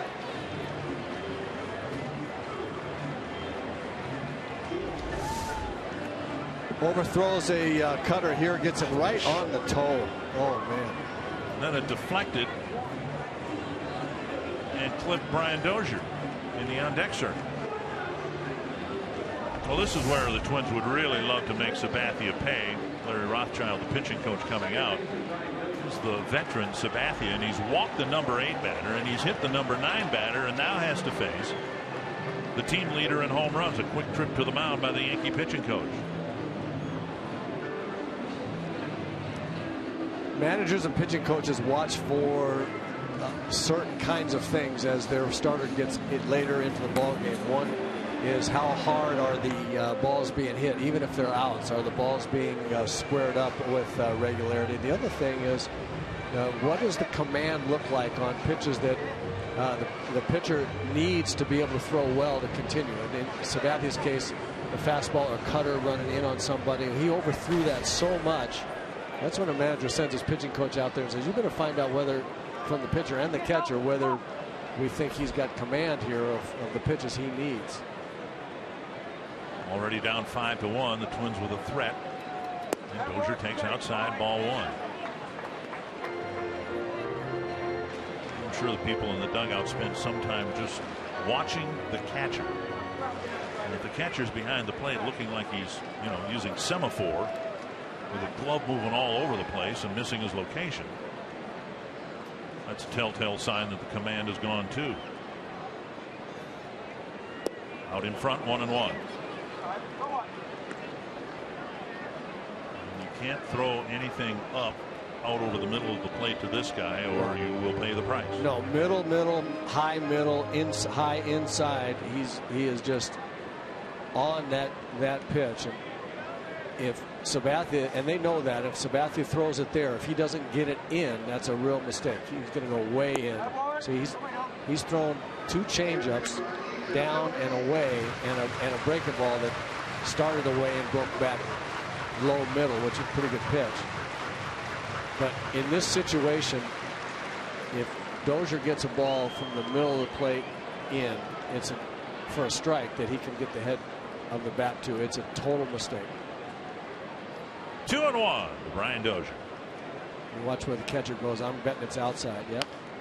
Tapped up the line, foul 2-2. That's the other pitch that Sabathia tries to control. He shows guys inside, and then it's either changeups or that backdoor slur kind of breaking ball that he's got, trying to throw it out there for the outside corner and keep it low. He does not want to throw fastballs. No pitcher wants to throw him in the middle of the plate, but he's been hurt on fastballs or cutters when he's tried to get the ball in and it stays over the middle. And this is a dangerous guy if that's been your tendency.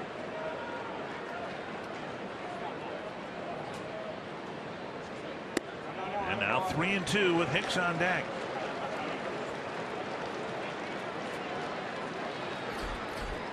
He's trying to build something here with 2 gone in the 6th.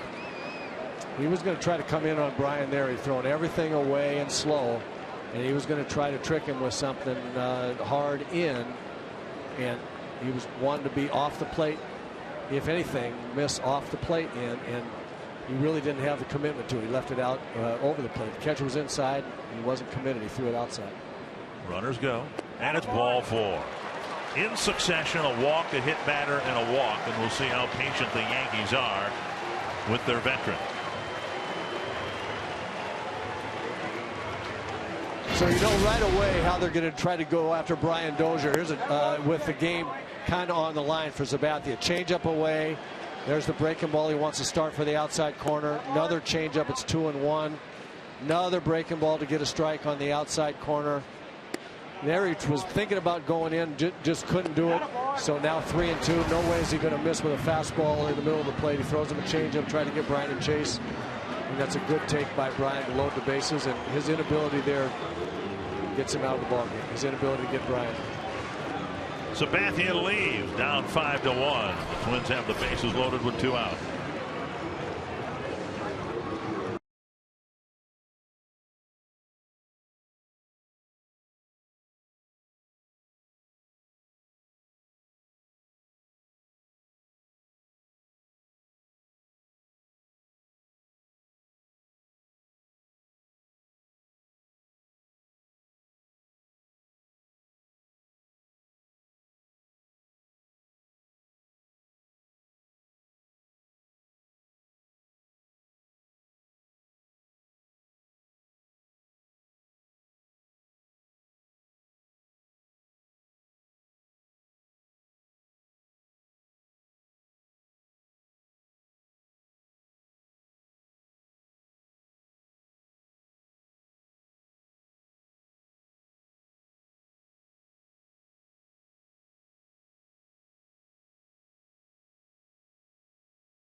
Curveball.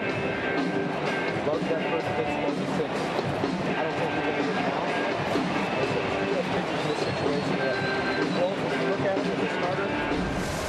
That was hitting coach Tom Bernansky giving Aaron Hicks a brief scouting report, and a rather detailed one. You bet. You know, it's on amazing. Warren. It's just amazing to me what they have now at their disposal. Tom Warren comes in with the game already heavily in the Twins' favor, and a chance for Hicks to bust the game open from the left side of the plate. Bruno works so hard getting all that information and then trying to communicate it in a way that doesn't clutter up a hitter's mind too much. Just give him good solid information, give him a plan to go up there and then turn him loose.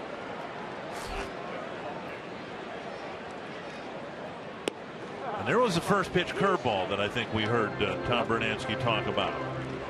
Yep, talking about cutters in, likes to backdoor the slider, which means outside corner coming back, and then an occasional curveball. So I think we heard Tom tell, I don't think you're going to get that first pitch curveball, and then he got it, and then the hitting coach feels a little sheepish because he talked him out of looking for a pitch. That was more about, I don't think there's any way that Aaron Hicks would go up there looking for a first pitch curveball. What Tom was saying is, I don't think you're going to get that. Don't put that in your mind. Don't worry about it. Get on the pitch that you want. Sometimes that backfires, but it's still good advice. You're not going to swing at that pitch. You got the bases loaded. That's not the pitch you want to hit, unless you're absolutely convinced you're going to get 5 of them in. Right.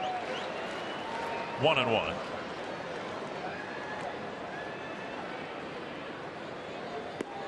Two and one. One thing that's been nice here, we've seen Hicks in 2 different plate appearances drive in a run last night, 2-run home run here in the first, and now here he is in another RBI spot. And you know, Aaron Hicks should be a run producer, and it's been frustrating for Aaron, I'm sure, more than anybody else, but the RBIs haven't come as frequently as he would like, and the more opportunities he has, hopefully the quicker the adjustment will be. And now 3-1. There's the attempt at the backdoor slider that Bruno was talking about. And Aaron Hicks will be a run producer. And I really believe that. But it's going to be baby steps with him. Last year he wanted to give up hitting, switch hitting, you know, and he's found himself a little bit in AAA at the plate. He's feeling way more confident. And I think this is going to be a baby steps situation. A little bit at a time. He looks ever so much better this year since his call up. And he's having good at bats for the most part. See what he gets on 3-1. Backdoor slider. Fouled back. Put a good swing on it and fouled it back. That was the one that I was talking about earlier that you can't afford to foul back. 3-1 fastball right in the heart of the plate with the bases loaded. That's the one you got to hit, because now you put yourself in a situation. You might get that pitch again and hit it. And you might throw you a nasty one, you might hit that one, but he's got an opportunity now, the pitcher does, to just luckily just throw a nasty pitch that gets you, and you're not going to worry about that one. You're going to be annoyed at yourself for missing the 3-1 fastball in the middle of the plate. 3-2. All the runners will take off here with 2 down. I think you can hear Tom Bernansky in the background say, make him come to you, which is another way of saying make sure he throws you a strike. Right, and wait back. Don't be jumping out at the first thing that you see, but let the ball come in there, come to you, get to the plate, and put a good swing on it, rather than anticipating something and jumping way out in front of it. Let it come to you. Suzuki at third, Santana at second, Dozier at first. They've gotten there with 2 outs in the inning. Check to swing, strike 3. And Hicks slams his helmet down, and Paul Molitor comes out of the dugout to bark at Jeff Nelson. And keep an eye on this here, because Paul's arguing balls and strikes. Paul wants him to help. Paul wanted him just to ask for help. You got to ask for help in that situation. And he's gone. Paul Molitor is ejected as the manager because Jeff Nelson did not ask Laz Diaz. And Molitor saying, why didn't you check? And it's such a frustrating thing, and we see it happen at least once a week, where umpires won't check with a base umpire who necessarily has a better view of the check swing. And a little fire from a normally placid man.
With Paul Molitor ejected. Not so much arguing balls and strikes so much as arguing why Jeff Nelson didn't ask Laz Diaz. Now on replay, it kind of looked like Aaron went committed to the pitch. Here's the pitch fouled back. But that was a problem on opening night with Joe West, and a strikeout of Tory Hunter ended the game on a check swing that was executed. Tory did not go through, and it ended the game.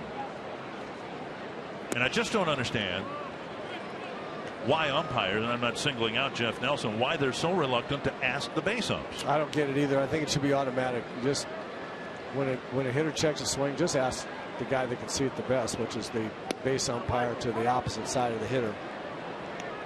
And that's what Paul was arguing. We could tell clearly right away. We saw a picture. Bruno said, just ask. And then Paul was out on the dirt saying, ask for help, just ask for help.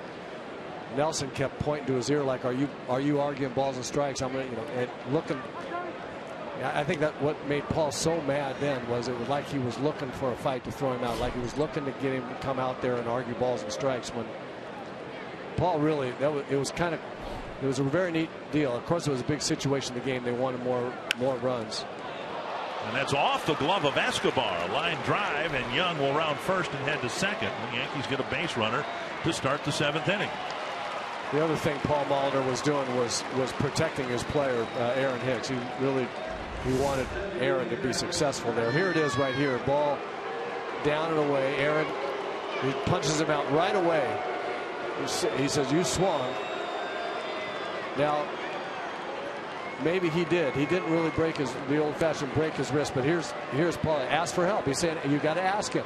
You got to ask him. It's too close. You got to ask him. He said it's too close. You have to ask him. And then when Nelson got a little belligerent about arguing balls and strikes, the arguing balls and strikes part, that's when he threw Paul. And Paul got a little upset. And then he got tossed. He got really upset. Double by Young, just the second Yankee hit. And here's Alex Rodriguez, who got the first one, a long home run into the third deck. Ball 1. Rodriguez hit into a double play in the first, crushed one to the third level in left field in the fourth.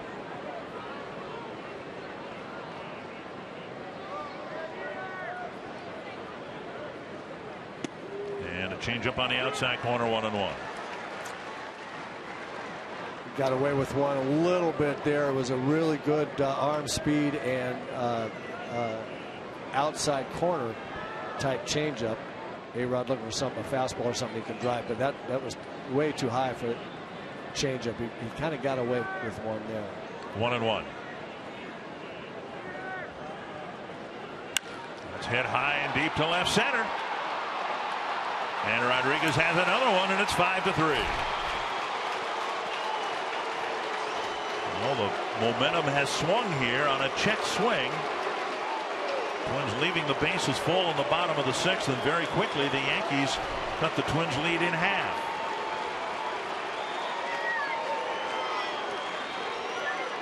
Five to 3, and now Mark Teixeira. Still nobody out in the 7th. Good fastball up and in the middle of the plate. And these are those pitches that home run hitters are supposed to hit for home runs. A-Rod doesn't miss it. That's the one that you get once a time up. You just can't miss it when you get it, and he certainly didn't. First 5 runs went to the Twins. Now the next 3 have gone to the Yankees. Cleanup batter Teixeira will hit. He's hit 2 fly balls to left. May the right-hander Brian Dunsing, the left-hander. 13th home run allowed by Tommy Milone. That's a high number for someone who's only thrown about 75 innings. That's hit to center hard. Hicks started in, now going back, and it's over his head. Teixeira to second, and he'll have a double. Everything's been hit hard, but Young's ball could have been caught by Escobar. And that ball could have been caught by Hicks.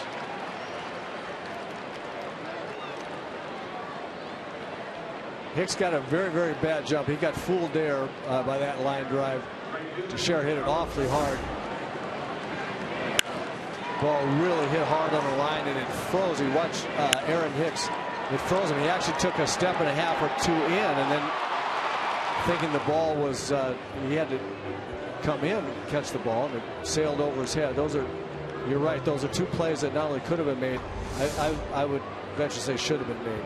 Joe Vavra to the mound to make a pitching change, and it's all gone up in flames here for Tommy Milone, sailing through 6 innings and then a lot of trouble early on in the 7th.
suddenly here at Target Field. Well, you're going to play the Bronx Bombers. You got to hit some bombs. Aaron Hicks in the first inning, a 2-run shot deep into the bullpen. And then Tory Hunter in the third, a shot to right field, made it 5-0. But Alex Rodriguez would hit a tape measure blast into the third deck in left field in the fourth, and then come right back this inning here in the top of the seventh with a 2-run shot to get the Yankees within 5-3. And now tying run at the plate, Carlos Beltran, and Brian Dunsing comes in. Suddenly the Twins need 9 outs yet, and the lead is disappearing. Strike one on the outside corner. Mentioned it last night. Dunsing has turned it up a notch. Has pitched very well as of late. He's now had 10 scoreless outings in a row. Missing the inside corner. And as you brought up last night in his outing last night, very, very good numbers against right-handed batters. Twins backing up one left-hander with another to get Beltran to hit from his less productive side. 1-1. 2-1. Dunsing's been particularly good in facing his first batters, giving up just a 129 batting average to the first guy he faces out of the chute. And he's done very well with inherited runners as well. Those are two big numbers when you are in the role that Dunsing has been in. That's to center. Hicks drifting back now over to Shera, setting up for a tag. Here's a throw coming all the way through, and it's offline a little bit. Otherwise Aaron would have had a shot at Teixeira advancing to third. One away. And now Chase Headley. Well, he's got a great arm in center field. He can really, really fling it, Aaron Hicks. And if he'd thrown this ball in line, I think he gets Teixeira. Teixeira's no way a guy can throw me out from that deep. But Aaron Hicks can really fire. If that ball's on line, they've got a real good shot at it. Remember 2 years ago, Yankee Stadium in the rain. Yep. And Aaron said the ball slipped out of his hands and he threw a runner out at third base 305 feet. Here's a liner to center. Hicks is over, makes a running catch. Teixeira will tag or try to score. Here's the throw, and he's safe, and it's 5-4. A sacrifice fly for Headley, and the Yankees have 3 runs here in the 7th. So they've been keeping Aaron Hicks busy, and everything that's been hit here has been hit very sharply. First against Malone, and now against Dunsing. Aaron comes over, makes a nice running catch, and then gets himself into position to throw fairly quickly. Makes a good, strong throw. Just had that one extra step getting himself ready. Oh. Sharing a tagged in the ear flap. So 3 extra base hits here in the 7th. 3 runs, 2 down now, and John Ryan Murphy the batter. Lined right into the shift. Dozier with the catch. Another well hit out. Yankees answer with a 3 spot in the top of the 7th.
Offensively yet, but he's had a nice game at first base. Playing first base like he's been over there every day for 4 or 5 years. There's a nice little stretch to get Beltran. Here's an errant throw from Escobar. He comes off the bag to tag Teixeira.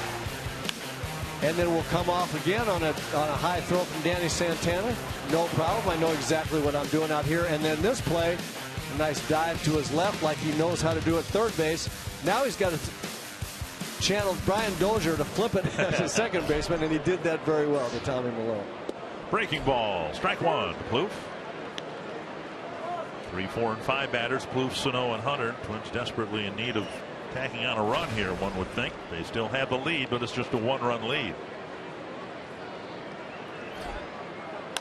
Chop to the right side, easy play for Drew. 1 down. And Brian Dunsink did a nice job limiting the damage there. They came in and got 2 outs, did give up the run, but Twins left the field with the lead. Now they need another run or 2 to put this game away. Sano will give it a shot here. A couple of ground balls to third and an infield hit dribbled to the right side of the infield.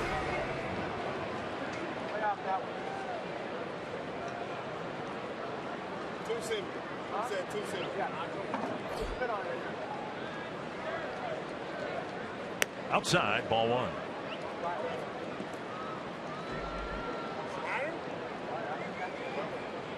Not a quality start for Tommy Malone, who was charged with all 4 runs.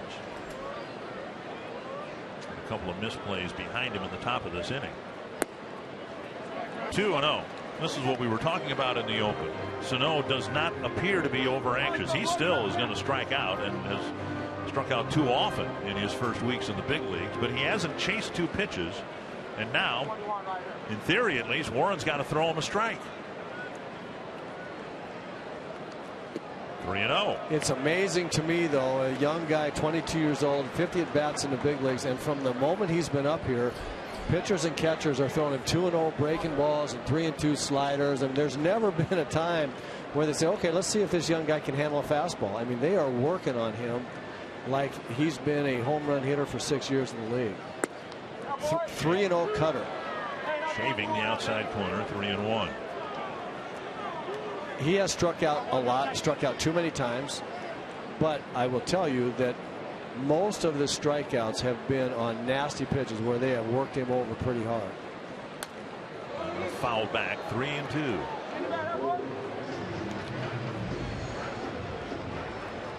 I'm just amazed. He's 22 years old, and he seems to have adapted awfully well to the DH spot. Well, that's what I mentioned last night. I'm really surprised at that. The young guy that's played a position all his life is now not playing a position and hitting well. There's a half swing, and Jeff Nelson now appeals to the first base umpire. And no swing. Now Jeff Nelson, with his left hand pointed at Sano as if he was going to ring him up, and then pointed down the first baseline. Watch the reaction from Jeff Nelson here.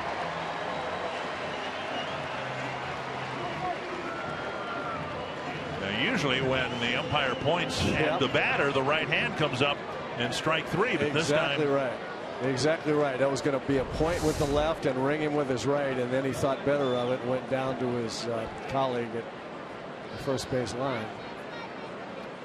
Check swing and a foul tip, 1 strike. Now, in the interest of full disclosure, I consider Jeff Nelson a friend. I talked with him before the game today, and again, my beef isn't with him so much as umpires in general, who need to do exactly what he did right there, in my mind.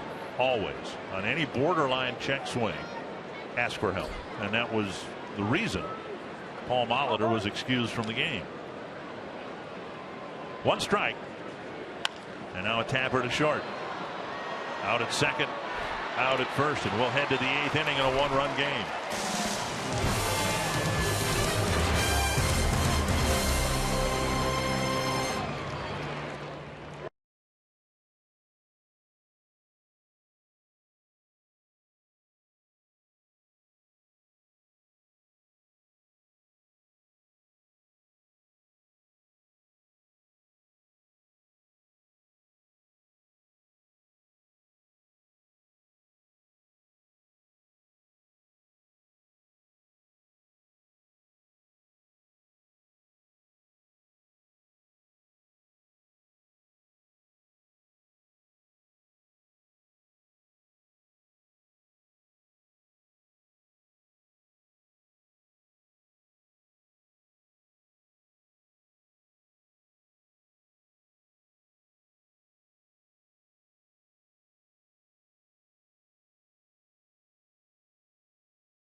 He coaches 4 different teams in Foley. He's in his 29th season playing amateur ball, and he's the head groundskeeper.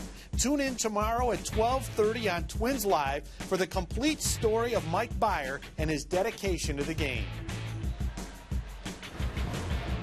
It's a 5-4 game here. Twins trying to make it back-to-back wins over the Yankees. This copyrighted telecast is presented by authority of the Minnesota Twins and may not be reproduced or retransmitted in any form. And the accounts and descriptions of this game may not be disseminated without the express written consent of Minnesota Twins, LLC. And the Twins will bring Trevor May into the game here in the 8th inning. Twins in the past have used Blaine Boyer. They've used Casey Feen, and May getting a chance here to get some awfully big outs in the 8th. May's given up runs in his last 2 outings, a 3-run inning in Oakland, and gave up a run in 2 innings worth of work in Anaheim. It is Brent Gardner who's going to hit for Brendan Ryan. Gardner making the All-Star team for the Yankees. He will lead things off. Gardner's had a very nice year, and he's a tough out. He really is. .294 batting average. So 10 home runs this year. Came up as a slap hitter to left, slap and run. He's got great speed, but he's really developing into a fine hitter and deserving of being on the All-Star team. He's really, really ignited the Yankee offense from primarily the 2nd spot. Yankees with a run in the 4th, 3 in the 7th. Down and in, ball 1. The perception is pretty widespread, I think, that if the Twins are active before the trade deadline, it would be to acquire someone in this role. Now, whether that's accurate or not, at some point, I suppose perception does become reality. But in this instance, it's all up to Terry Ryan, of course, who decides or will decide what areas the Twins need improvement on before the trading deadline. 1-1. Terry's perception is the only reality.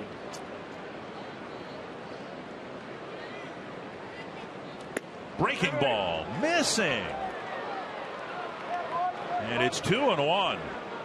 You could see him side to side, kind of shaking his head. He thought he hit the corner. It looked like an awfully good pitch to me.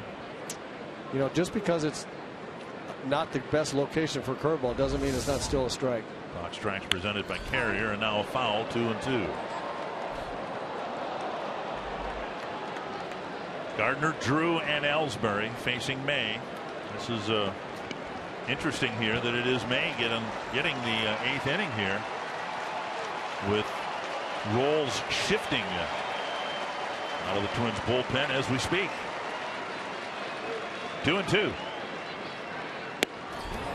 And he missed the inside corner with a 95-mile-per-hour fastball. A good pitch right here, just off the plate, it looked like. Yep. Fox Tracks confirms. Very important that Gardner not be walked here. Rolled to the right side, Dozier. And the ball come up on him, and he stayed with it. Looked like a routine play, and it was until that last hop, and Dozier looking down, trying to find out what that ball hit that made it almost come up into his breadbasket. Yeah, you don't see Larry DeVito infield give hops like that, but we've seen a couple of them. The ball jumped up on Santana. This ball jumped up in the heel of his glove, but he was able to cradle it against his body, stay with it. Those are the little hops that oftentimes end up as errors.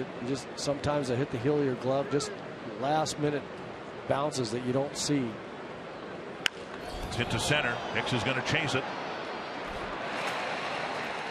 2 down. 40,660, the paid 5th sellout of the year and the largest crowd of the season tonight. Join us September 4th for the Lynx Night Out ticket offer. Welcome by Fox Sports North for just $30. Fans receive a ticket to the game, craft beer samplings, and a commemorative. Let me try that word. It's easy again. for you to say. It's only 5 syllables. Commemorative Lynx beer stein. For details, visit foxsportsnorth.com. Click on upcoming events. 2 down in the 8th. So far, so good with Trevor May out there. And now Jacoby Ellsbury.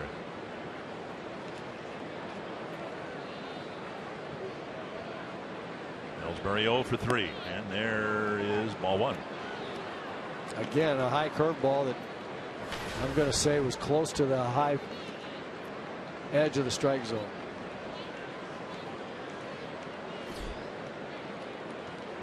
That's hit hard to center. And Hicks will hold Ellsbury to a 2-out single. That'll bring up Chris Young. Or will it? Young being called back to the dugout here. No, Chris Young has become a hit against left-handers specialist.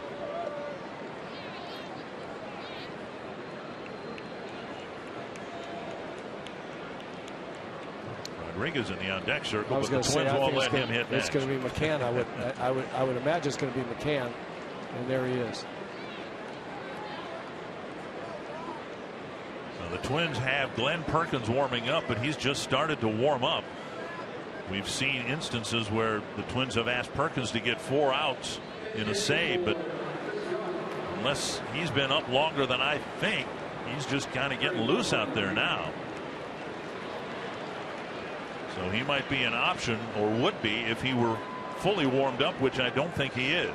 No, he's not ready yet. This is going to be Trevor May's guy to get out right here so that Perk can pitch the ninth. McCann against May.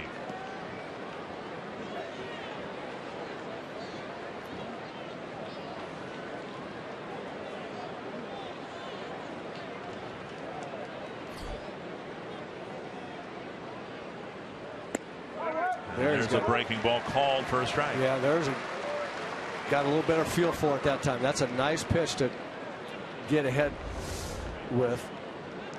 McCann doesn't know what May's got. Go up there. Don't give him a fastball first pitch. They'll get me over curveball. Now he's 0-1 and hadn't seen the fastball yet. Up and away.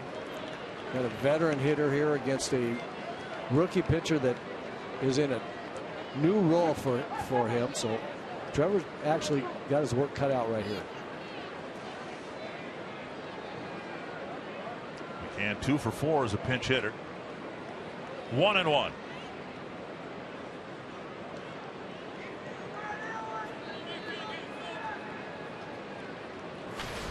Ellsbury with 14 steals in 20 tries.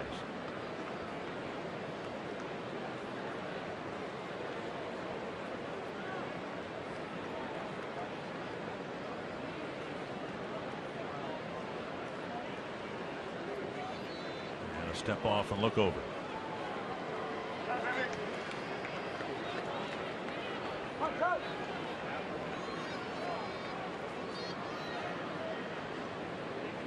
Yankees 13 for 48, 3 home runs, 9 runs batted in off the bench. Look at the American League average for pinch hitting, 212. Randy Bush would be ashamed if not tempted to make a comeback. And way out in front. And McCann got it right off the end of the bat. Yeah. 1-2. Another high changeup that Twins pitcher got away with there. I think only because McCann has not seen Trevor May.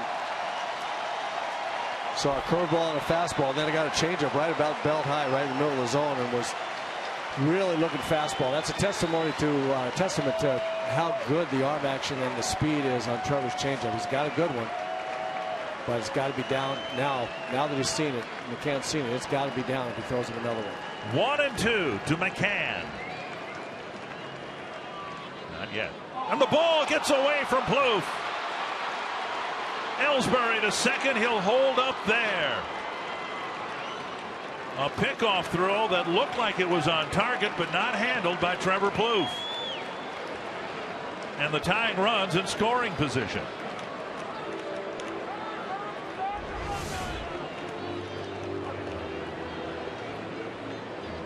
The throw was, well, Trevor had to lean. Went off the tip of his glove and nearly blocked by Tom Woodring, the first base umpire.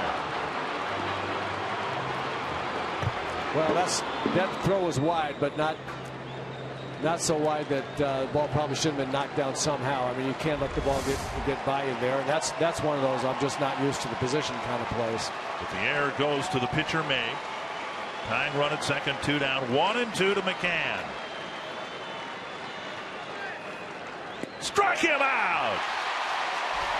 Trevor May earning some stripes in the 8th inning. Great changeup there. Good sequence of pitches to a veteran hitter. Gets him with a changeup. Great pitching.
I'm Jamie Hirsch reminding you to stay with us after the final out for Twins Live, presented by CenturyLink. We'll take a look at a special moment for Tory Hunter tonight as he passed his mentor Kirby Puckett on the Twins all-time home run list. We'll also look at A-Rod powering the Yankees with not one but 2 home runs. He now has 22 on the season, guys, just 2 days away from turning 40 years old. And we'll go inside the clubhouse and hear from either manager Paul Molitor or perhaps acting manager Joe Vavra. Stay tuned for that on Twins Live.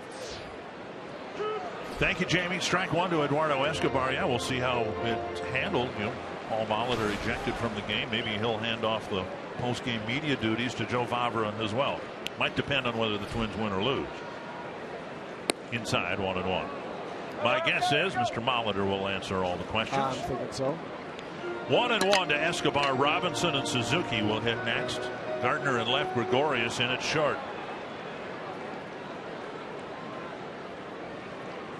Twins need to give Perkins 1 run here. Give him a two-run lead to close him out.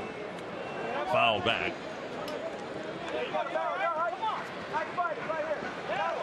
Only bench player left for the Yankees is former Twin Garrett Jones. Escobar 0 for 3, a couple of grounders to short and a line out to center. Twins haven't scored since Hunter's 3-run home run in the 3rd. Beyond that, they don't have a hit. And some walks and had a hit batter.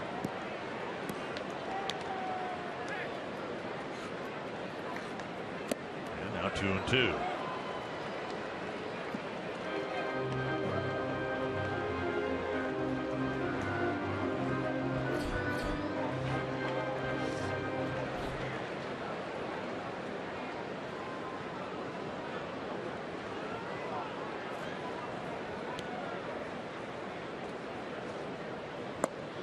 Inside with a cutter, a swing and a miss, 1 away.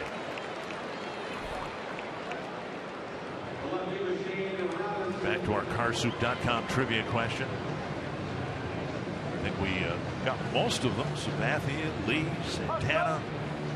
Who else are you going to put on that list?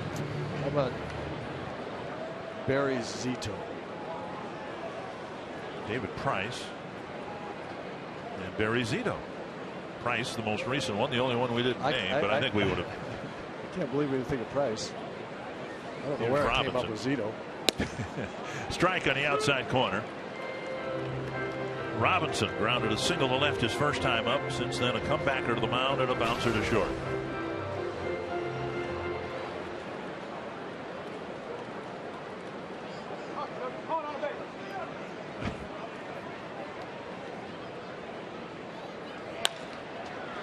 A soft line drive to Teixeira, 2 down. You can follow live Twins baseball every day with MLB.com at bat on your smartphone or tablet. Stay connected to the Twins all season with MLB.tv Game of the Day, in-game highlights, live look-ins, replay reviews, radio broadcast, and more. Browse the app's new features, including StatCast tracking videos and bilingual access for Spanish-speaking fans. Download MLB.com at bat, the #1 app for live baseball. That's what we got going on here, and an exciting finish too after the Twins opened up a 5-0 lead. 2 down, bottom of the 8th. Here's Suzuki. Strike 1.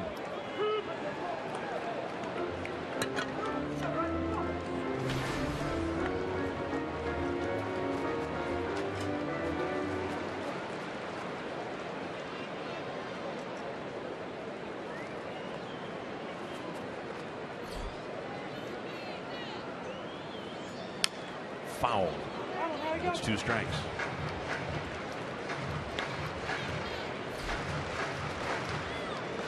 Getting a 2-run home run from Aaron Hicks, a 3-run home run from Tory Hunter. Yankees have come back thanks to a pair of home runs by Alex Rodriguez.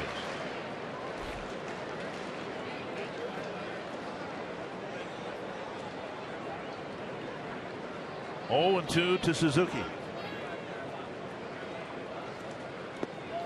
Now a ball down and in.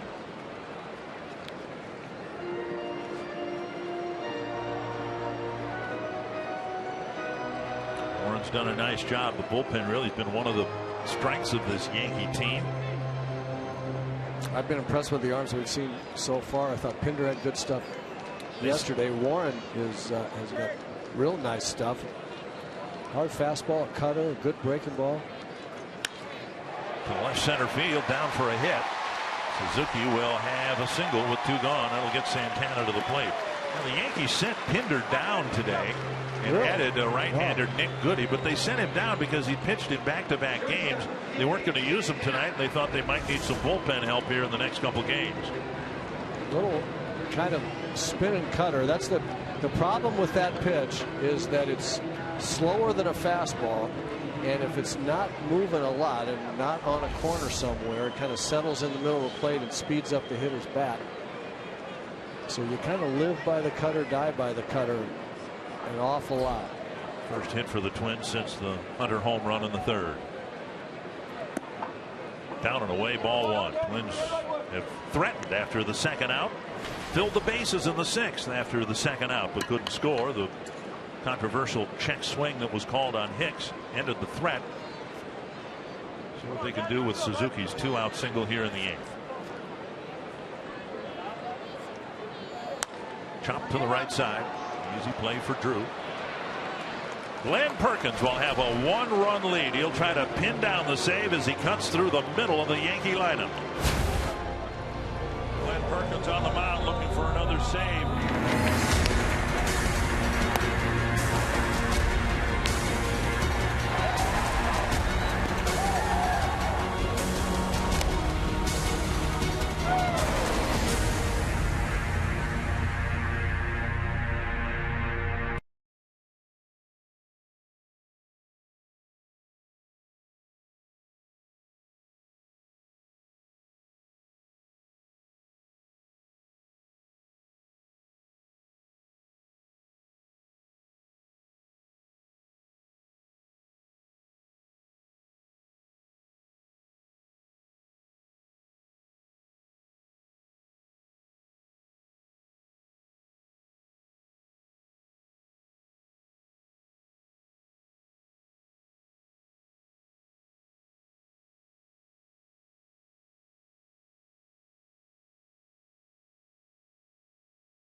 Glenn Perkins with a one-run game, trying to retire the Yankees in the ninth. He'll face Rodriguez and Teixeira, who each homered against Perkins last year, and then Carlos Beltran, the 3, 4, and 5 batters.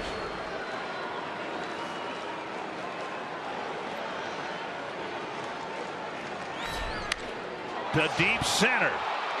Hicks back. Tie game. A 3-home run game for Alex Rodriguez.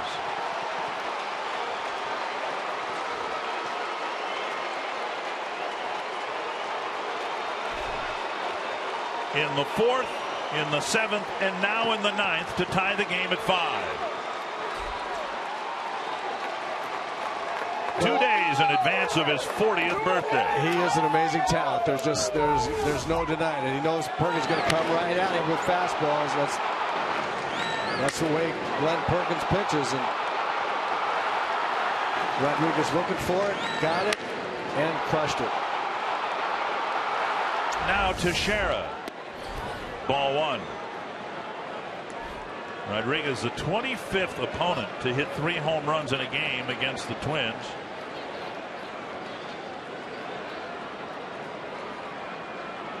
Last one was done by another Yankee, Curtis Granderson.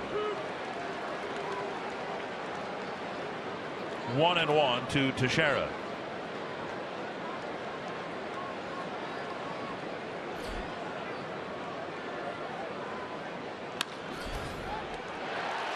Off the glove of Santana, it's a single, and that's it for Teixeira. Everything that's been hit has been hit. Almost everything that's been hit in the last 3 innings by the Yankees has been hit right on the button.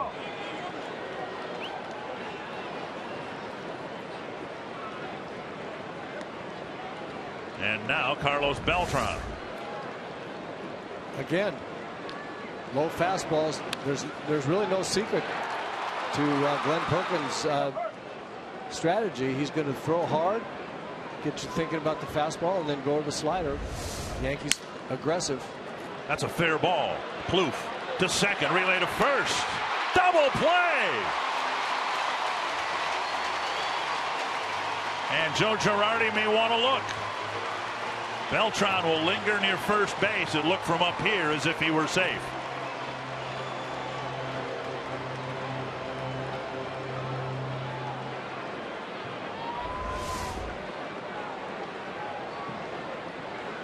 He's safe. And it wasn't that close. Twins inserted Mauer at first, moving Plouffe over to third. This call almost certainly will be reversed. So we think we will be left with 1 out, Beltran at first, and Chase Headley the batter.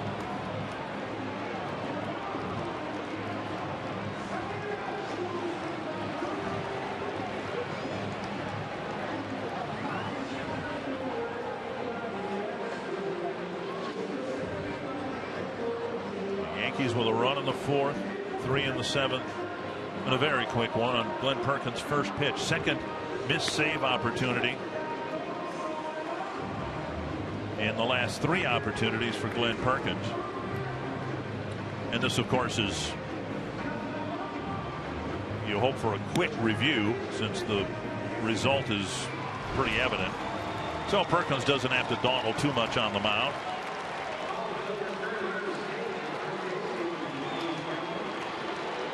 Quite a night for Alex Rodriguez. Headley the batter. Drove in a run with a line drive. A ball caught by Hicks in center back in the 7th inning. Slider catches the corner.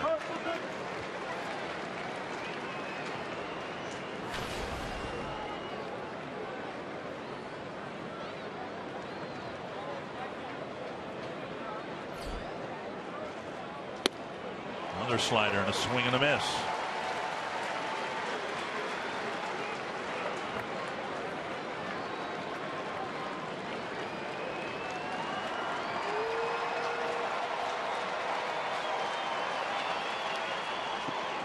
It's blocked by Suzuki. The Yankee comeback is complete, but they still have not led in this series. Twins will have the top of the order due up in the bottom of the ninth, in the hopes that it'll still be a 5-5 game.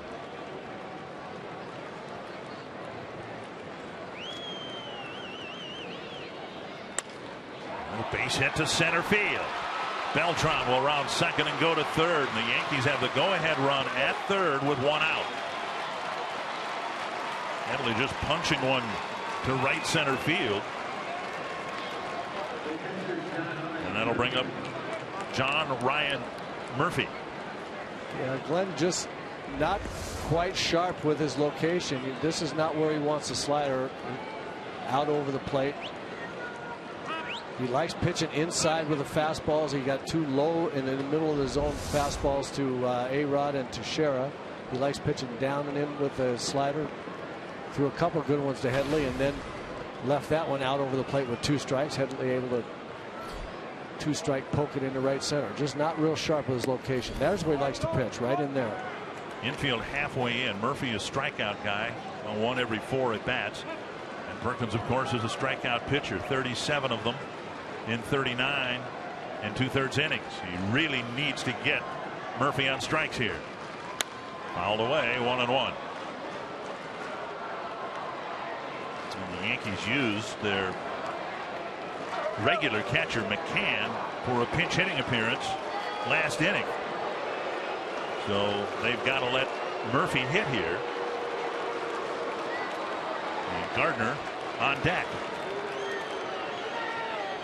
Inside, 2-1.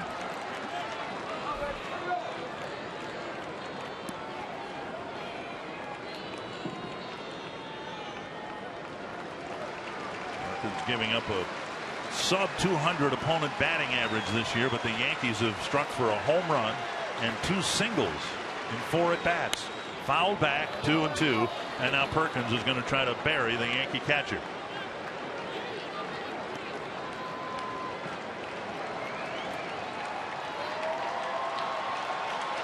See what he decides to go with here. He's throwing the ball by him pretty much with a fastball.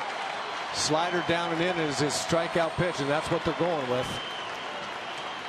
Again. Fly ball, deep center field. Hicks chasing it. And that ball is gone. A 3-run home run for John Ryan Murphy. And the Yankees take a 3-run lead in the 9th. Perkins has faced 5 batters and given up 4 runs.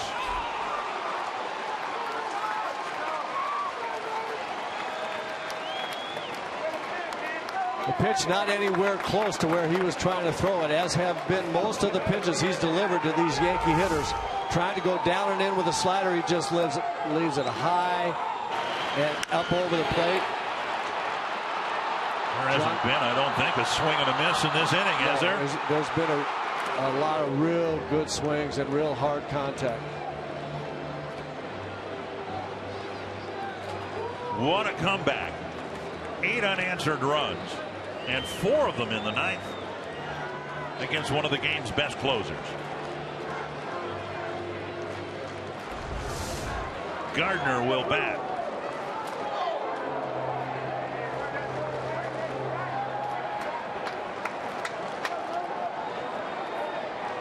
Not Murphy's first major league home run. He got one last year, but certainly the biggest one. His first of this season. And now ball 1 to Gardner. Boy, it was 1 and 2. Perkins had him right where he wanted him, or one would think. Breaking ball over, 1-1. He just doesn't have the command of either pitch. He's a fastball slider pitcher, and he just has not thrown a pitch where he wanted to, hardly at all, to any of the Yankee hitters. And down and away, 2-1. Well, credit the Yankees for coming back. And it probably had nothing to do with the outcome here in the late innings. You talk about where we were in the bottom of the 6th when the Twins had the bases loaded and 2 out. And there's a ball lined to left, hit right at Robinson. And that's the catch. But everything has gone the Yankees' way since Paul Molitor was ejected. Now, ultimately, I think the right call was made. It looked like Hicks did swing at the pitch and would have been called out. But since the ejection, which is incidental to what's happened since, it's been all New York. A 3-run 7th and now a 4-run 9th. But I would tell you that the way comebacks happen oftentimes start innings earlier when you let a team back in a game, and the Twins most certainly did that. They let them back in the game by showing them one number, a 5-0 number that they never increased, and then a couple of miscues, I'll call them, in the field, balls that were ruled hits, ground ball up the middle, and another base hit. 2 down and a base hit for Drew. But plays that weren't made at third and center field resulted in the Yankees coming back to 5-4, and it's those kinds of things. The Twins just not all the way to Glenn Perkins, just not sharp. Well, and here comes Joe Vavra. He may make a pitching change here with the idea that he's seen it. Perk's throwing enough pitches. He doesn't want 7 batters. Yep. And 20 pitches in hopes that Perkins might be needed tomorrow. And the Twins will make a change here in the 9th with the Yankees scoring 4 times against Glenn Perkins. Wow.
But now, since the break, the missed opportunity in Oakland, and handed a 1-run lead here in the 9th. Alex Rodriguez tied it on the very first pitch he threw, and then John Ryan Murphy, a 3-run home run. And now Ryan O'Rourke will try to get the last out of this top of the 9th inning.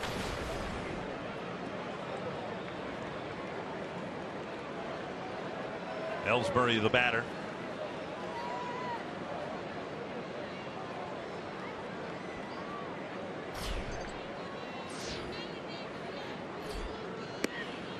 This game will twist and turn within a game so many times, and here Twins had the 1-run lead in the 9th, and you just assume that Perkins would get the job done, and the story would have been the job Trevor May did in the 8th inning. Right. But now people will forget the nice job that Trevor May did in the 8th because of what happened in the 9th. Well, his manager won't forget, and I imagine he'll be out there again in a 8th inning situation. Probably a lot of times. 1-1 to Ellsbury. Popped up, should end the inning. Bloof calling for it on the edge of the infield grass. That takes care of it. Well, what an inning it was for the Yankees with 2 big home runs, and they now enjoy a 3-run lead, their first lead of the series.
Got him. Breaking ball got him. Finishes are earned and celebrated.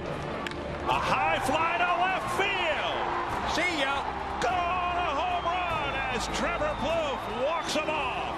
It's the last word, the closing act, the final step, the whole point. It's a walk-off and a redeemer for Kenny Vargas. We don't remember the start. We never forget the finish. Deep to left field. Back.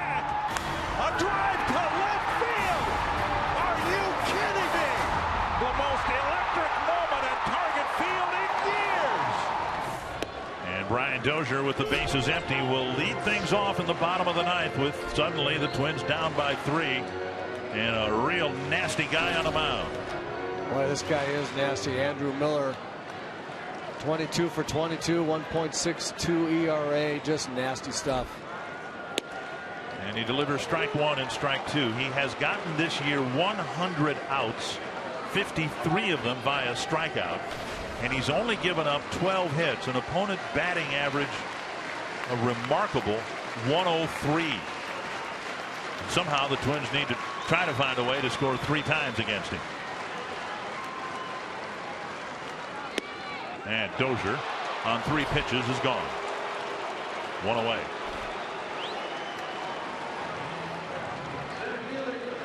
Oddly, Dozier's first at bat against Andrew Miller.